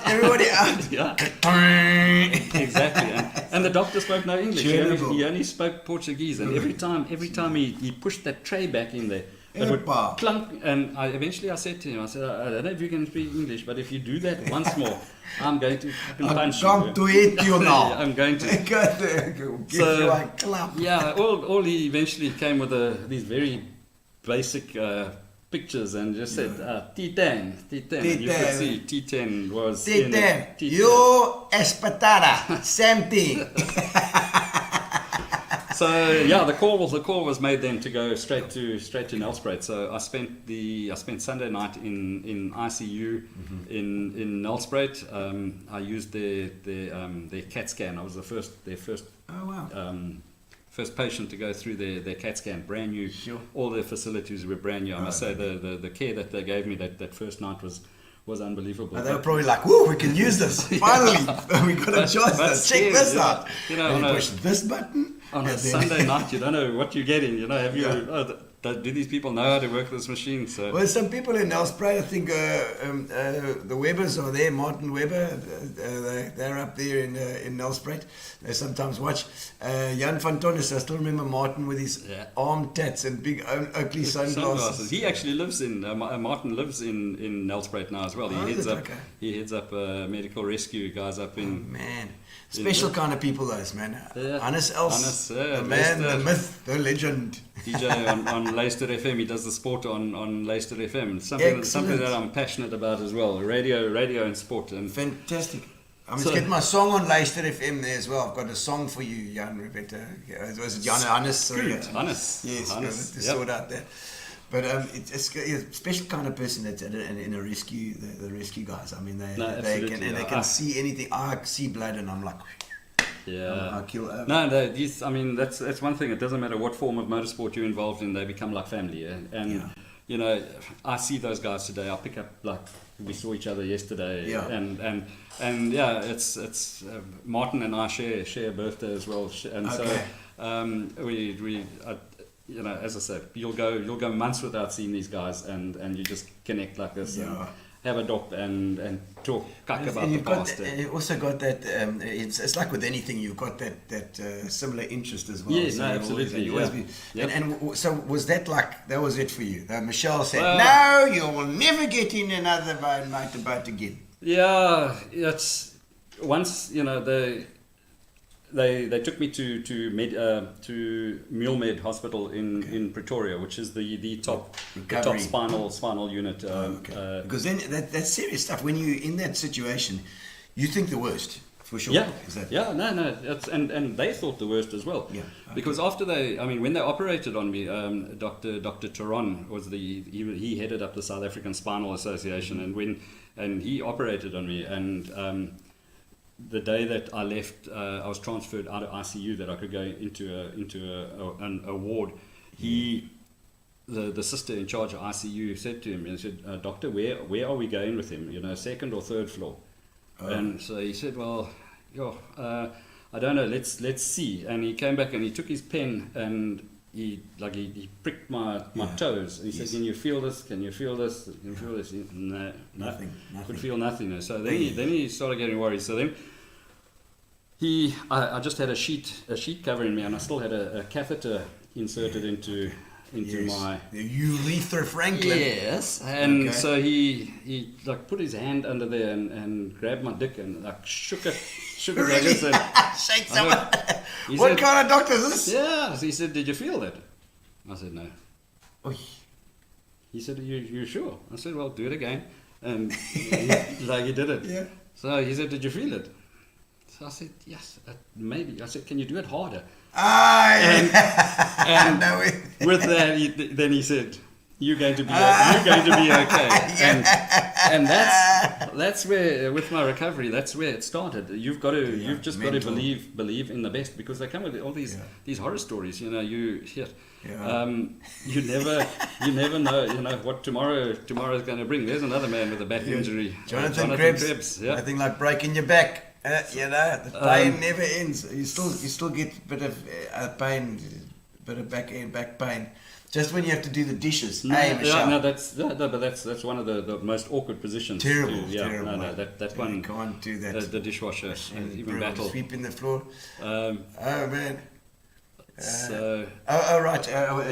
Gary's saying actually we've got a guest. We've got a guest on here. So we need some headphones, which we'll give to you here. Can you get those on there? And then I'm going to put mine on here. If you Come a little bit closer. Do you want to move? Swap chairs with me for now. Okay. Just for now, while George is on, we've got George Fisher online. He's popping in for a little bit of a hello. Let's see if we can hear him. Hello, George. Hey guys, how's it going? Hey, good, man. Georgie, how's it, man? I really didn't want to hear that hospital story of yours, or the final part of it. I know. We're still not sure if that's actually true or not. You did. You actually did that. Yes, yeah. That's Dinkum, but that's it's a good stories for Gino Spot, yeah. Well, a wanker doctor then. Yeah, no, he was. But geez, he knew his story. Yeah. He was up for all sorts of things after that. Yeah. George, it's nice to see you. Yeah, it's great seeing you guys. No, like I was saying to Gino earlier, I said I could write a book about all the shit that went on while we were touring the country. There's some crazy stories that I can tell from. We could bring out a 50 series on that. Go on, George. Is there a specific story you could tell about Brennan? Have you got something in mind? Not off the top of my head. Brendan could probably be quicker off the mark than me when it comes to that. Give him a prompt. I think the most legendary one would be when we do spontaneous things, and that was going to Richards Bay to go and buy the Seabolt from Russell Chard. And we were supposed to overnight in Umtata. We were going to braai with a friend of ours and one of our sponsors, because I was racing for George at that stage, and we were going to braai with this friend of ours, Daryl Rogers, which we ended up doing. I ran late because I had to do work at a couple of dairies along the Alexandria coastline. Adding in those bit of extra money making on the way in. And so I ran late and picked George up at our head office. The race team used to be based at the Ganubi Hotel. So picked up George and off we went and then bride in Umtata. And whose idea was it to carry on, at flippin', I don't know, 1 o'clock, 2 o'clock in the morning, to carry on to Richards Bay straight away? I assume it was the idea of a couple of hundreds. I'm sure a couple of brandies. Yeah, I'm not going to throw any blame around here. But give some background on Yes. on George. Yes, George, tell us, you raced, is it Le Mans? Le Mans. He had 13 starts at Le Mans. What did you race there, George? I've raced Porsche 956s, 962s, Toyota prototypes. Toyota? Yeah, the Jag. The Toyotas as well. No, so Toyotas and Jags, you say? Porsches. Switch that Mainly off there. Porsches. Jack, take out the And- monitor. Sorry. Sorry, so we're just getting I think we're getting a bit of feedback on your side. We just need to switch off the monitor. No, the actual speaker here, Gary. Just take it out there. Porsche. No, The headphones. Unplug no. Gary can just switch the monitor off. That's fine. We're just getting a bit of feedback from the monitor. So then take it off there. But George, so tell us about the Le Mans starts. That's an incredible achievement, that man, to have so many starts there, and did you have some good races? We had some fantastic races, and obviously, some bad races. Yes. It all, every year had a new venture. So, yeah. Any funny stories that you can remember? Any? Probably not to be spoken publicly, no. Sure. But, it was quite a serious event, so you never really went there for the fun of it. You went, obviously my ambition was to win the damn thing, and Yes. and we tried pretty hard, and I had a class win there, Okay. but overall we just never got there. Yeah, there's obviously a vibe there at the Le Mans. I mean, that's a very historic race. 400,000 plus people over the weekend. Wow. It's certainly there's a lot of vibe that goes on, and Yeah.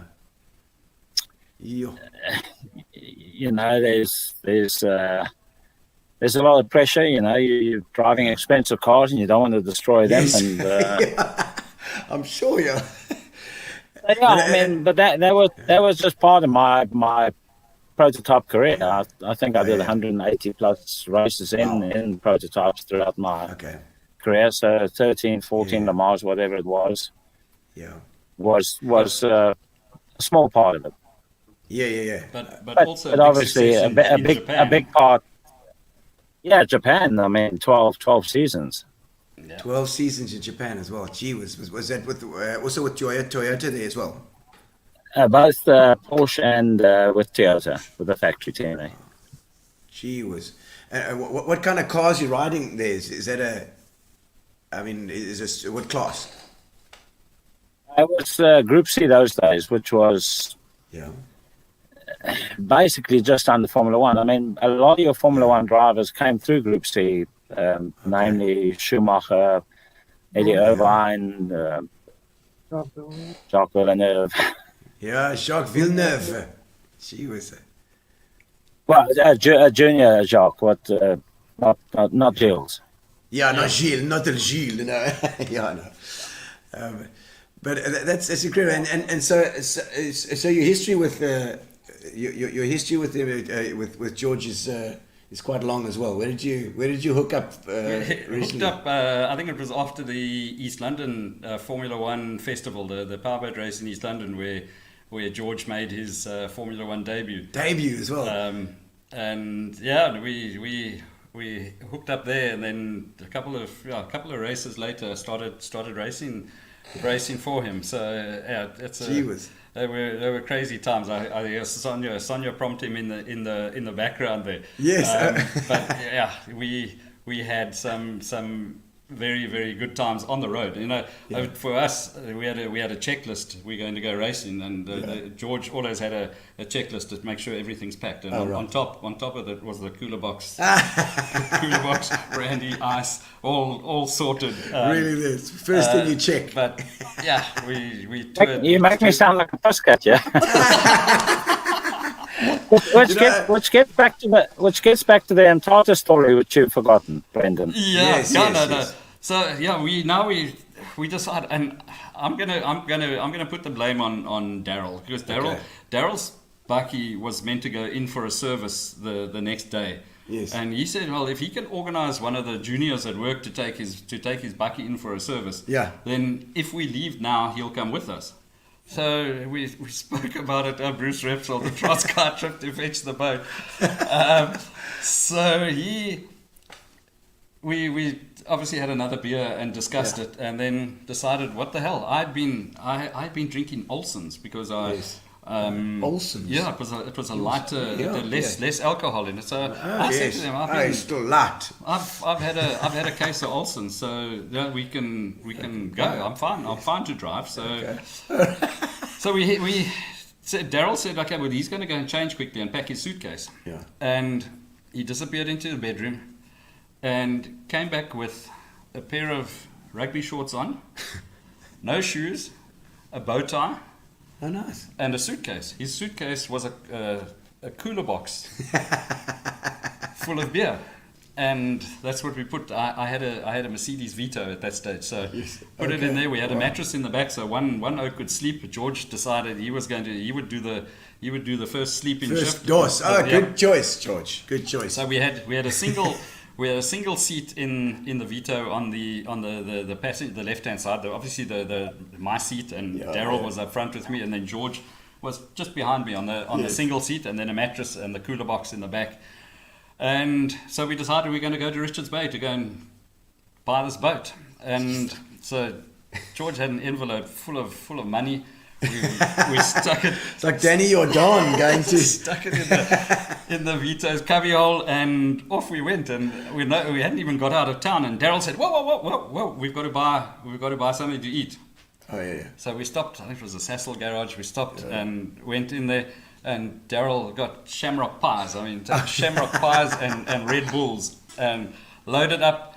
He gets to the counter, and he hasn't got any money. He hasn't got a wallet. He's got anything. So Kelly, there, pay. So my credit card, and we pay, and off we go. We hit the road, and we listening to music and having a couple of beers, and every time, Georgie, just put your hand up like this, and there was another drink, and it was a musical journey. Yeah, sure. Until I passed the place where this incident happened. One of us needed to have a leak. In fact, all of us needed to have a leak after the amount of beer and brandy that we had. So I stopped on the side of the road on this nice downhill, and Daryl got out on the left hand side. I just got out on the driver's side and stood in the middle of the road, because jeepers, I mean, have you ever seen how big the sky is and the stars in the trans sky when when it's pitch dark? It was absolutely beautiful. So I stood in the middle of the road and made this big wet patch in the center of the road, and George and Daryl on the other side. And Daryl found a chevron board, these little signs, and picked this up. He wanted this for his bar, and he kept saying, this is hieroglyphics. I don't know if you remember him telling you, George. He said, no, this is actually hieroglyphics, and he wants this thing. So he put it in the back of the Vito, and then got in. I got back in, and then George got in, and this chevron board was still there. So he first of all he put it underneath the mattress, and so we in. Okay. Done. Off we go. And so as we left, I cranked the music up. Right said Fred, you're my mate. And we're cooking along. We're going. And after, I don't know, probably 5-6 minutes, we're over the hill. And Daryl takes a pie and he hits it down. And we got to eat. Yeah. And so I take a pie, and he goes, Georgie. And no, George. He turns around and he says, George is gone. George is not here. So I said, don't talk shit, man. And I turned and I saw the sliding door was still open. Oh, you're driving with the sliding door open, you didn't realize that. The music was too loud. So on the Vito, there's a button on the dashboard to switch the lights on. So I switched the lights on, and that's when I shat myself because there was no George. There was no George. And the door opened. There's an empty seat, no George, and the sliding doors open there. Oh, my So soul. I stopped and I started giggling because I said, Where's George? So Daryl looks at it and says like, "Hey George, if you're in my cooler box, I'm gonna blister you." Yeah. So that's what he says. So I said, we turn around and I'd seen a dead donkey lying on the side of the road. So so when we passed it, I said to Daryl, I know this isn't George lying here. It's this is definitely it's a donkey. Yeah, okay. Oh, she's like So we drive and we go uphill, downhill, uphill, downhill, and starting to panic now because, geez, where is this? Where's George?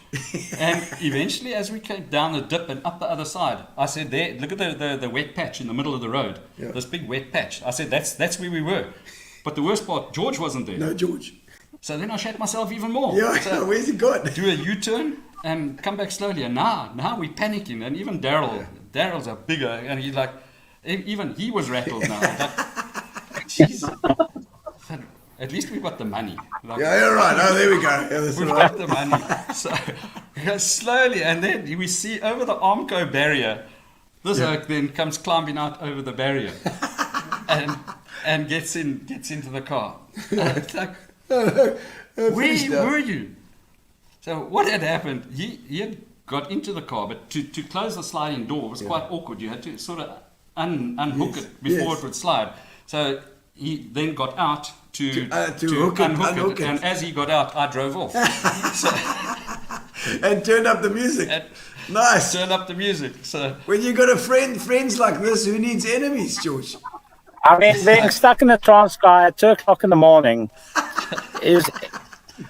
I've been frightened in the race car a few times, but this probably tops the level of being frightened. and that's why I hid behind the Armco barrier, because I didn't know who was coming either way. Or So you're scared in a little ball. Seeing these guys disappear over the hill, I mean, and then over the next one, and the next one. Well, I only saw the first one, the first hill. You wouldn't have seen the rest, yeah. So, that 10 or 15 minutes, whatever it was a seriously frightening event in my life. I'm sure At least we had to talk about it now. Yes, And we can laugh about it. You guys must have been very, very quiet on the way there. Well, as for that song that he was... You're my mate. You're my mate. Yeah. Yeah. Honestly, there's so much for that. Exactly, So much for exactly. your mate. Yes. and I think to be alone and then also very, very scared and hide behind in the bush.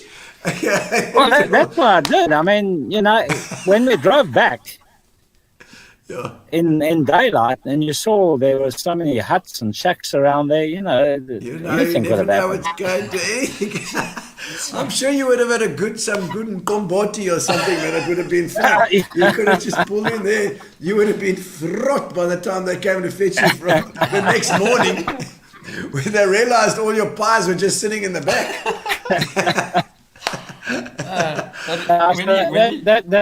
That's certainly a trip we can write into a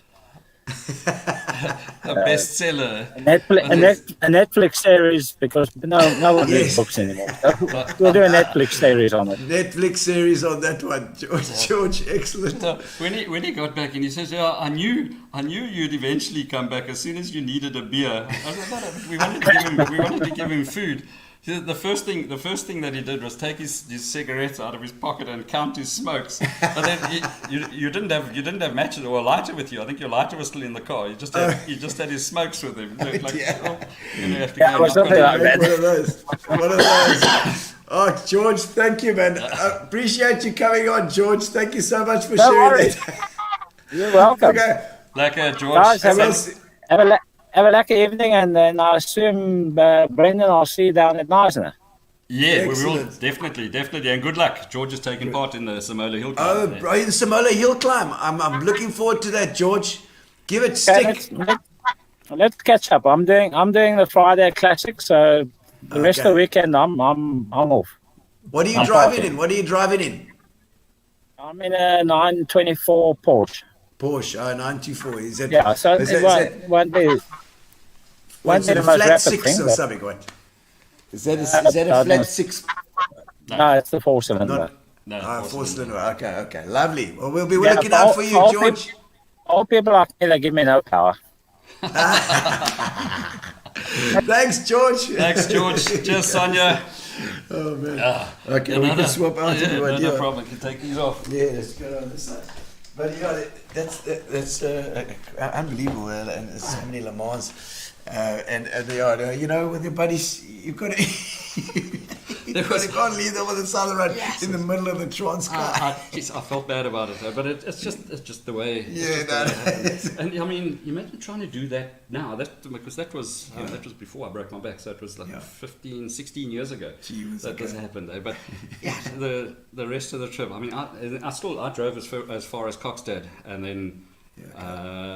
No, as far as Port Edward, and then George took over. Yeah, Okay, so George took over. He drove to Richards Bay. We bought the boat, turned around, went straight back as far as Ganubi. Stopped in Umtata to drop Daryl off, and then went back to Ganubi. So yeah, it was an I was just interesting saying the difference between powerboat riding and cars. I mean, it seems to be a similar thing. It's not.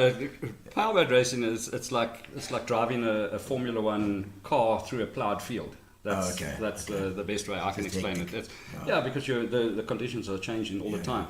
In a Formula One boat, you've got trim switches on the steering wheel so you can trim the motor in and out and up and down, and a foot throttle, no brakes, and obviously and a steering wheel.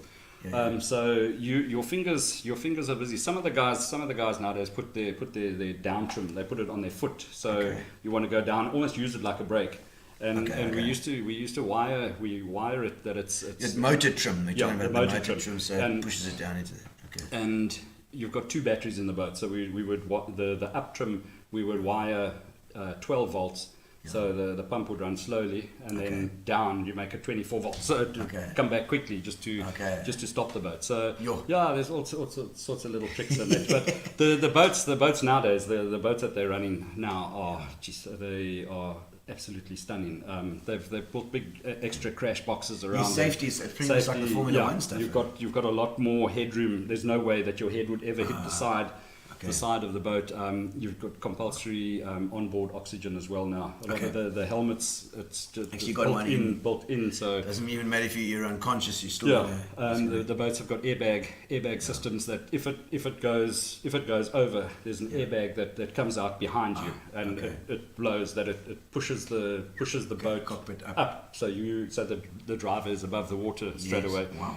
And all got radio communications now as well. So it's a lot safer. And that's still one of my dreams would be to go not to race them anymore. Just to have a bit of a go. But just to go to watch the World Series, a full World Series Formula One race, because they have 24 to 28 Formula Ones on the water, and it's still a big grid. That's a grid. It's a big. It's a lot of boats. It's a lot of boats. So I'd love to even go and commentate at one of those events. I did the Formula 2 World Championships on the Vaal River a couple of years ago. They brought one leg of the Formula 2. It was actually the last leg of the season that they brought to South Africa, and I did that, commentated live commentary and the live streaming. I did the live streaming. Live streaming as well. And then was MC at the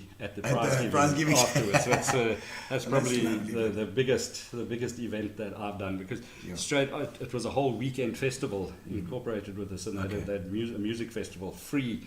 They opened it up to the public, and it was just masses and masses of people that came in there.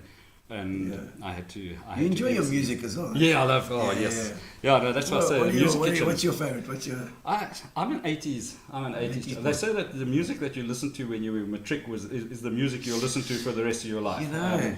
So anything 80s. I enjoy music trivia and yeah, I specialize in 80s music trivia dude 80s as well. music and South African music. Okay.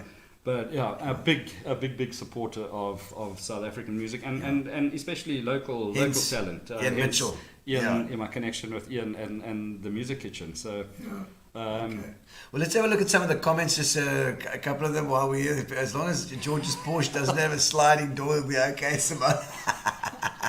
There's Patrick. Bruce Repsol says maybe that's why you had battery problems. Maybe. Could be. What's my wife saying there? Camilla says never been to oval track racing. That's on the bucket list. Bucket Camilla, list. I would highly recommend it. This weekend, POTR out on Mission Road. That's the place to be. Yeah, there's priorities. Seem to have remained the same when packing anything. It's booze first, honestly. Give it to me, baby. No, I like my music. I always hook on to. It's a bit of 90s that. Yeah, hook on to. Fly for a white guy. That's the exact one. Yeah.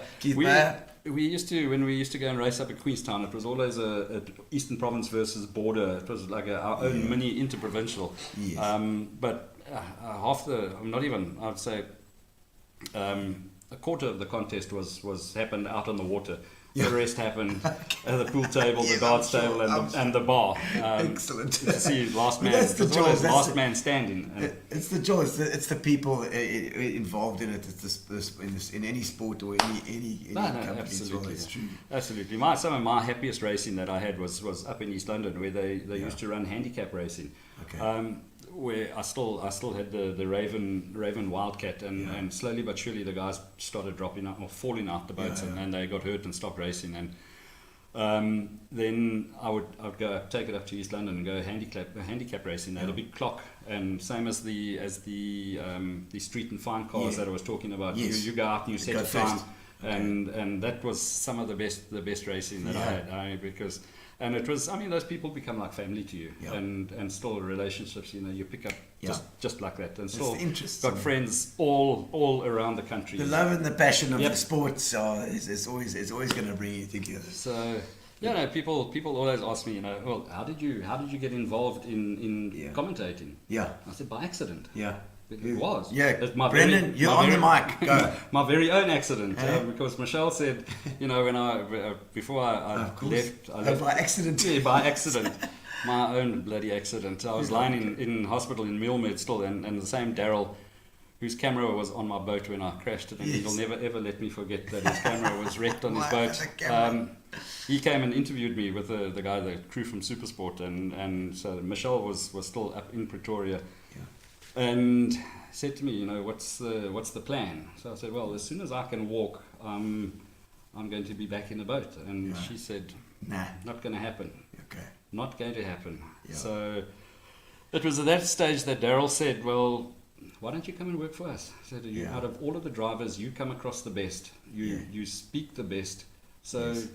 Come and work for us, and that's where. Do they all speak deliciously? I speak the Queen's English, and having grown up in Natal, I had a standard 3, a woman teacher in standard 3, Anne Goodall. At Ikopo Primary School, who was passionate about English. You had to say salt. Salt, and we talk about the hill climb. It's not the hill climb. The hill climb, going up the hill. YULL. Yeah. So that's where my love for English came along. And my father was very strict on us with English. We used to have to play Scrabble. We played Scrabble a lot, and all of our holidays on the Wild Coast, the Scrabble board always went with us, and we all the whole family, my 2 brothers and sister all excelled in English and that, and then when I went to Dale, standard 7, Standard 8. We were talking about a teacher that, Yeah, that also Errol died in Hort. class. Yes, Dave Tiltman mentioned him when he was on the show. Mr. E.V. Hort, Errol Hort. Yeah. He was a legendary English teacher, and I mean, such a larger than life character. And the one Monday morning, he was sitting on the desk, and I sat in. I was the first desk in front of his desk, and he was sitting on his desk, and we were doing set work, and he was coughing a lot, and he just put the set work book down and he said, "Excuse me, boys, I'll be back." And he just went, "Oh my God!" And he held his head and he dropped and hit. Wow. He landed on my desk and fell next to me. Stone dead. I mean, he was dead before he hit the ground. Widowmaker, a heart attack. An aneurysm. Yeah. Wow. And yeah, that was a very Scary experience for a youngster. For a youngster, yeah, and especially your favorite teacher and a guy that you flip and idolized. It was, that was Dale. And so, but you've managed to, so at least your commentating has been that as well, and you've also managed to stay involved in the sport. Yeah, well, that's what Daryl really threw me a lifeline to stay. Yeah, because he said, come and work for us. Okay. And that's what I did. I missed one race after being let out or released from Milmed. I had to learn to walk again, and was on crutches. And you were saying your son came to see you, and they wouldn't let him in. Oh well, that was terrible. That was while I was still lying in ICU. They had operated on me already, and before the guy came and Dr. Francois Theron, the surgeon, came and operated on me. So he got Michelle and I together, and he said, "Listen, I just need to explain this operation to you. What we're going to do? We're going to cut you down the chest, break open your rib cage, we take all your organs out, do the repair work on your spine, put everything back in again, sew you up, turn you over, and then operate through the front from the back, and then from the back." Yeah. And it was like, geez, that's when this is not what I signed up for. Yeah. And he said, but there is an alternative. He said there's a new method, the boomerang method. He said he's never done the operation. Something new. He's received all the instruments, but he hasn't done it. He's maybe watched a YouTube video. I don't know what. But you were like the first. You're the first guy. I don't know. I was the first one to. I was the guinea pig that he operated on. And then there's a guy, Joey Evans. Yes, I know Joey. The KTM, the guy KTM Paris. From Paris to Dakar. Dakar, Paris. Well known, massive accident. Massive, and the same injuries. Except he was just unfortunate that he didn't get medical attention sooner. I mean, he was at a motocross track in the middle of nowhere, and that's why I was lucky, and that's why I still say the rescue guys were brilliant, and then the aftercare from there. That my recovery was better than Joey's. I've got very little feeling in my legs. The doctor said to me, he said, you'll realize you'll never run again in your life. Okay, very nice. I said, are you serious? He said, yes. I said, well, thank you very much. That's the best news. Now I've got an excuse. And not a runner then, eh? So yeah, but going back to ICU. So I was pretty battered up, and my eyes were swollen, and I'd been underwater. I was on oxygen, and as I said, my son, they wouldn't let him into to ICU to see me, and then they snuck him in the one Sunday night. One of the sisters said you'll bring him in quickly, and just looking at him, and I think he was probably 6 years old at that stage, and just the look of absolute fear when he saw what I looked like. That's when you suddenly realise you got to have some different priorities in life, and then I just realised that I've got to fight this, put everything into it, and that's why having a positive outlook on life has been a massive help, and it's amazing what you can do. You just put your mind to overcoming obstacles, and you've just got to fuss bait and do it.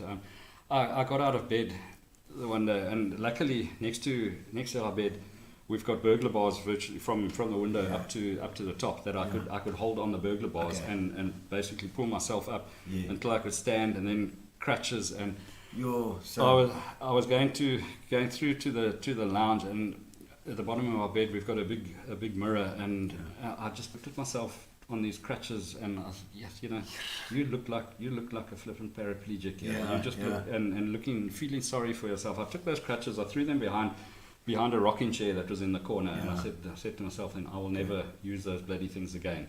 And I forced myself to walk without them from there, and it just the recovery was quicker, and I had to. I was running my own business. I had to I got a friend of mine come and work for me to drive me around. I had put a mattress in the back of my VW transporter, and I would lie on the mattress because I wasn't allowed to sit. I could either stand or lie down. Yeah, because I was in a body brace. I mean, full body brace from my neck right down to my backside. So it could have been a lot worse. They come and explain things to you. You might realize you're never going to have sex again in your life, and that type of thing. And but there are alternatives and all of this. I was lying. Also, I had lots of visitors come and visit me. But the one guy in particular, a friend of mine, Jacques Conradi, came to see me, and I had one of those Nokia phones that opened up like a and so I was talking to him about this. The doctors are worried I might have had no more hanky panky. So he said to me when he left, he said, I've downloaded a website on your phone. Have a look at that. So when he was gone, I mean Sunday night, I opened this thing up, and it was a porn site called grannyjoy.com. Granny Joy. Yeah, some of the horriblest. Oh no, that didn't stop you. But luckily there were links to other ones. As they are. So yes. I think it was after maybe the second or third night looking at these things, I suddenly felt there's always lots to do with this. Something's happening here. And geez, I managed to pitch a tent. So the first thing I did was grab the emergency bell. And geez, the sisters come running. I think something's happening. Yeah, check Hooray! Yeah. Hurrah! Say the nurses. Yeah. So that was my life at MuleMed. It was just I just gave them. It's in up there on the Lowveld. Right in Pretoria. I think it's an ex-military hospital. Okay. But the care. The care that I got there. It was getting back to PE. Had to have special clearance from SAA because I'd been underwater for so long as well. And when they operated on me, my lungs collapsed as well. So just another curveball, and they've got to. So because your oxygen levels, the flying and that, I had to get special clearance, and had Dr. Turon, he said to me, he says, well, you want to go home? You've got to walk to my consulting room to come and get a letter. Okay. He forced me to go and his rooms. It was up one flight of stairs and then maybe 20 meters down a corridor. Tough mountain to climb. Yeah, but at the bottom of the stairs there was a vending machine there, and I went and I put money in there, and I got two Energiades. Yes. One in each pocket, and these bloody crutches, and off I went. But I made it. Geez, the sweat was running. I'd finished both Energiades by the time I got there. Sweating like a pig, but I got there, and he just said to me, he said, "Yes, you're going to be all right." So. Oh my word! Well, I wonder if there's any final comments here before we wrap it up here. Bruce has started realizing that all powerboat riders are handicapped. Indeed. He should know. He's feeling a bit battered and bruised from the weekend. I'm sure.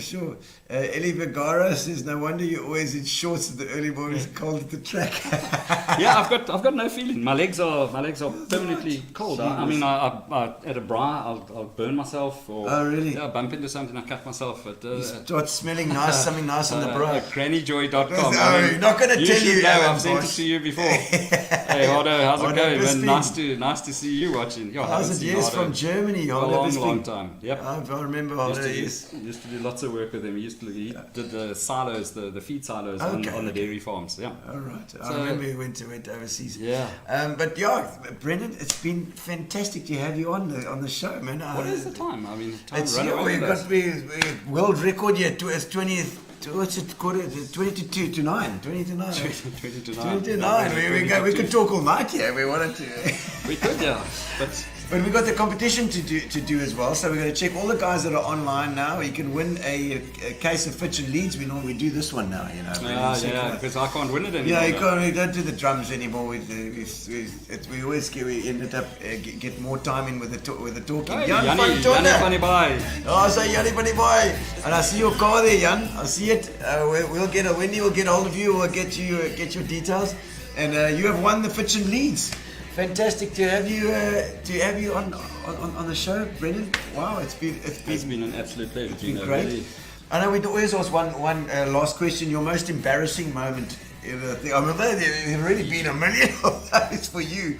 I don't know. I'm too scared to ask what your embarrassing moment is. I don't think my wife will let me tell the story about my most embarrassing. But I've just the type of person I am. There's not much of a filter here. So just go talk. Most embarrassing.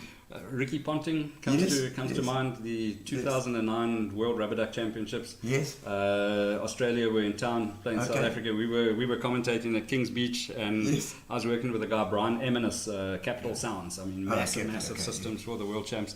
And we saw the plan was that the Australian team, from when they'd finished training, were going to come to the beach, and the guys were going to take them for rides in the ducks. In the ducks, yeah.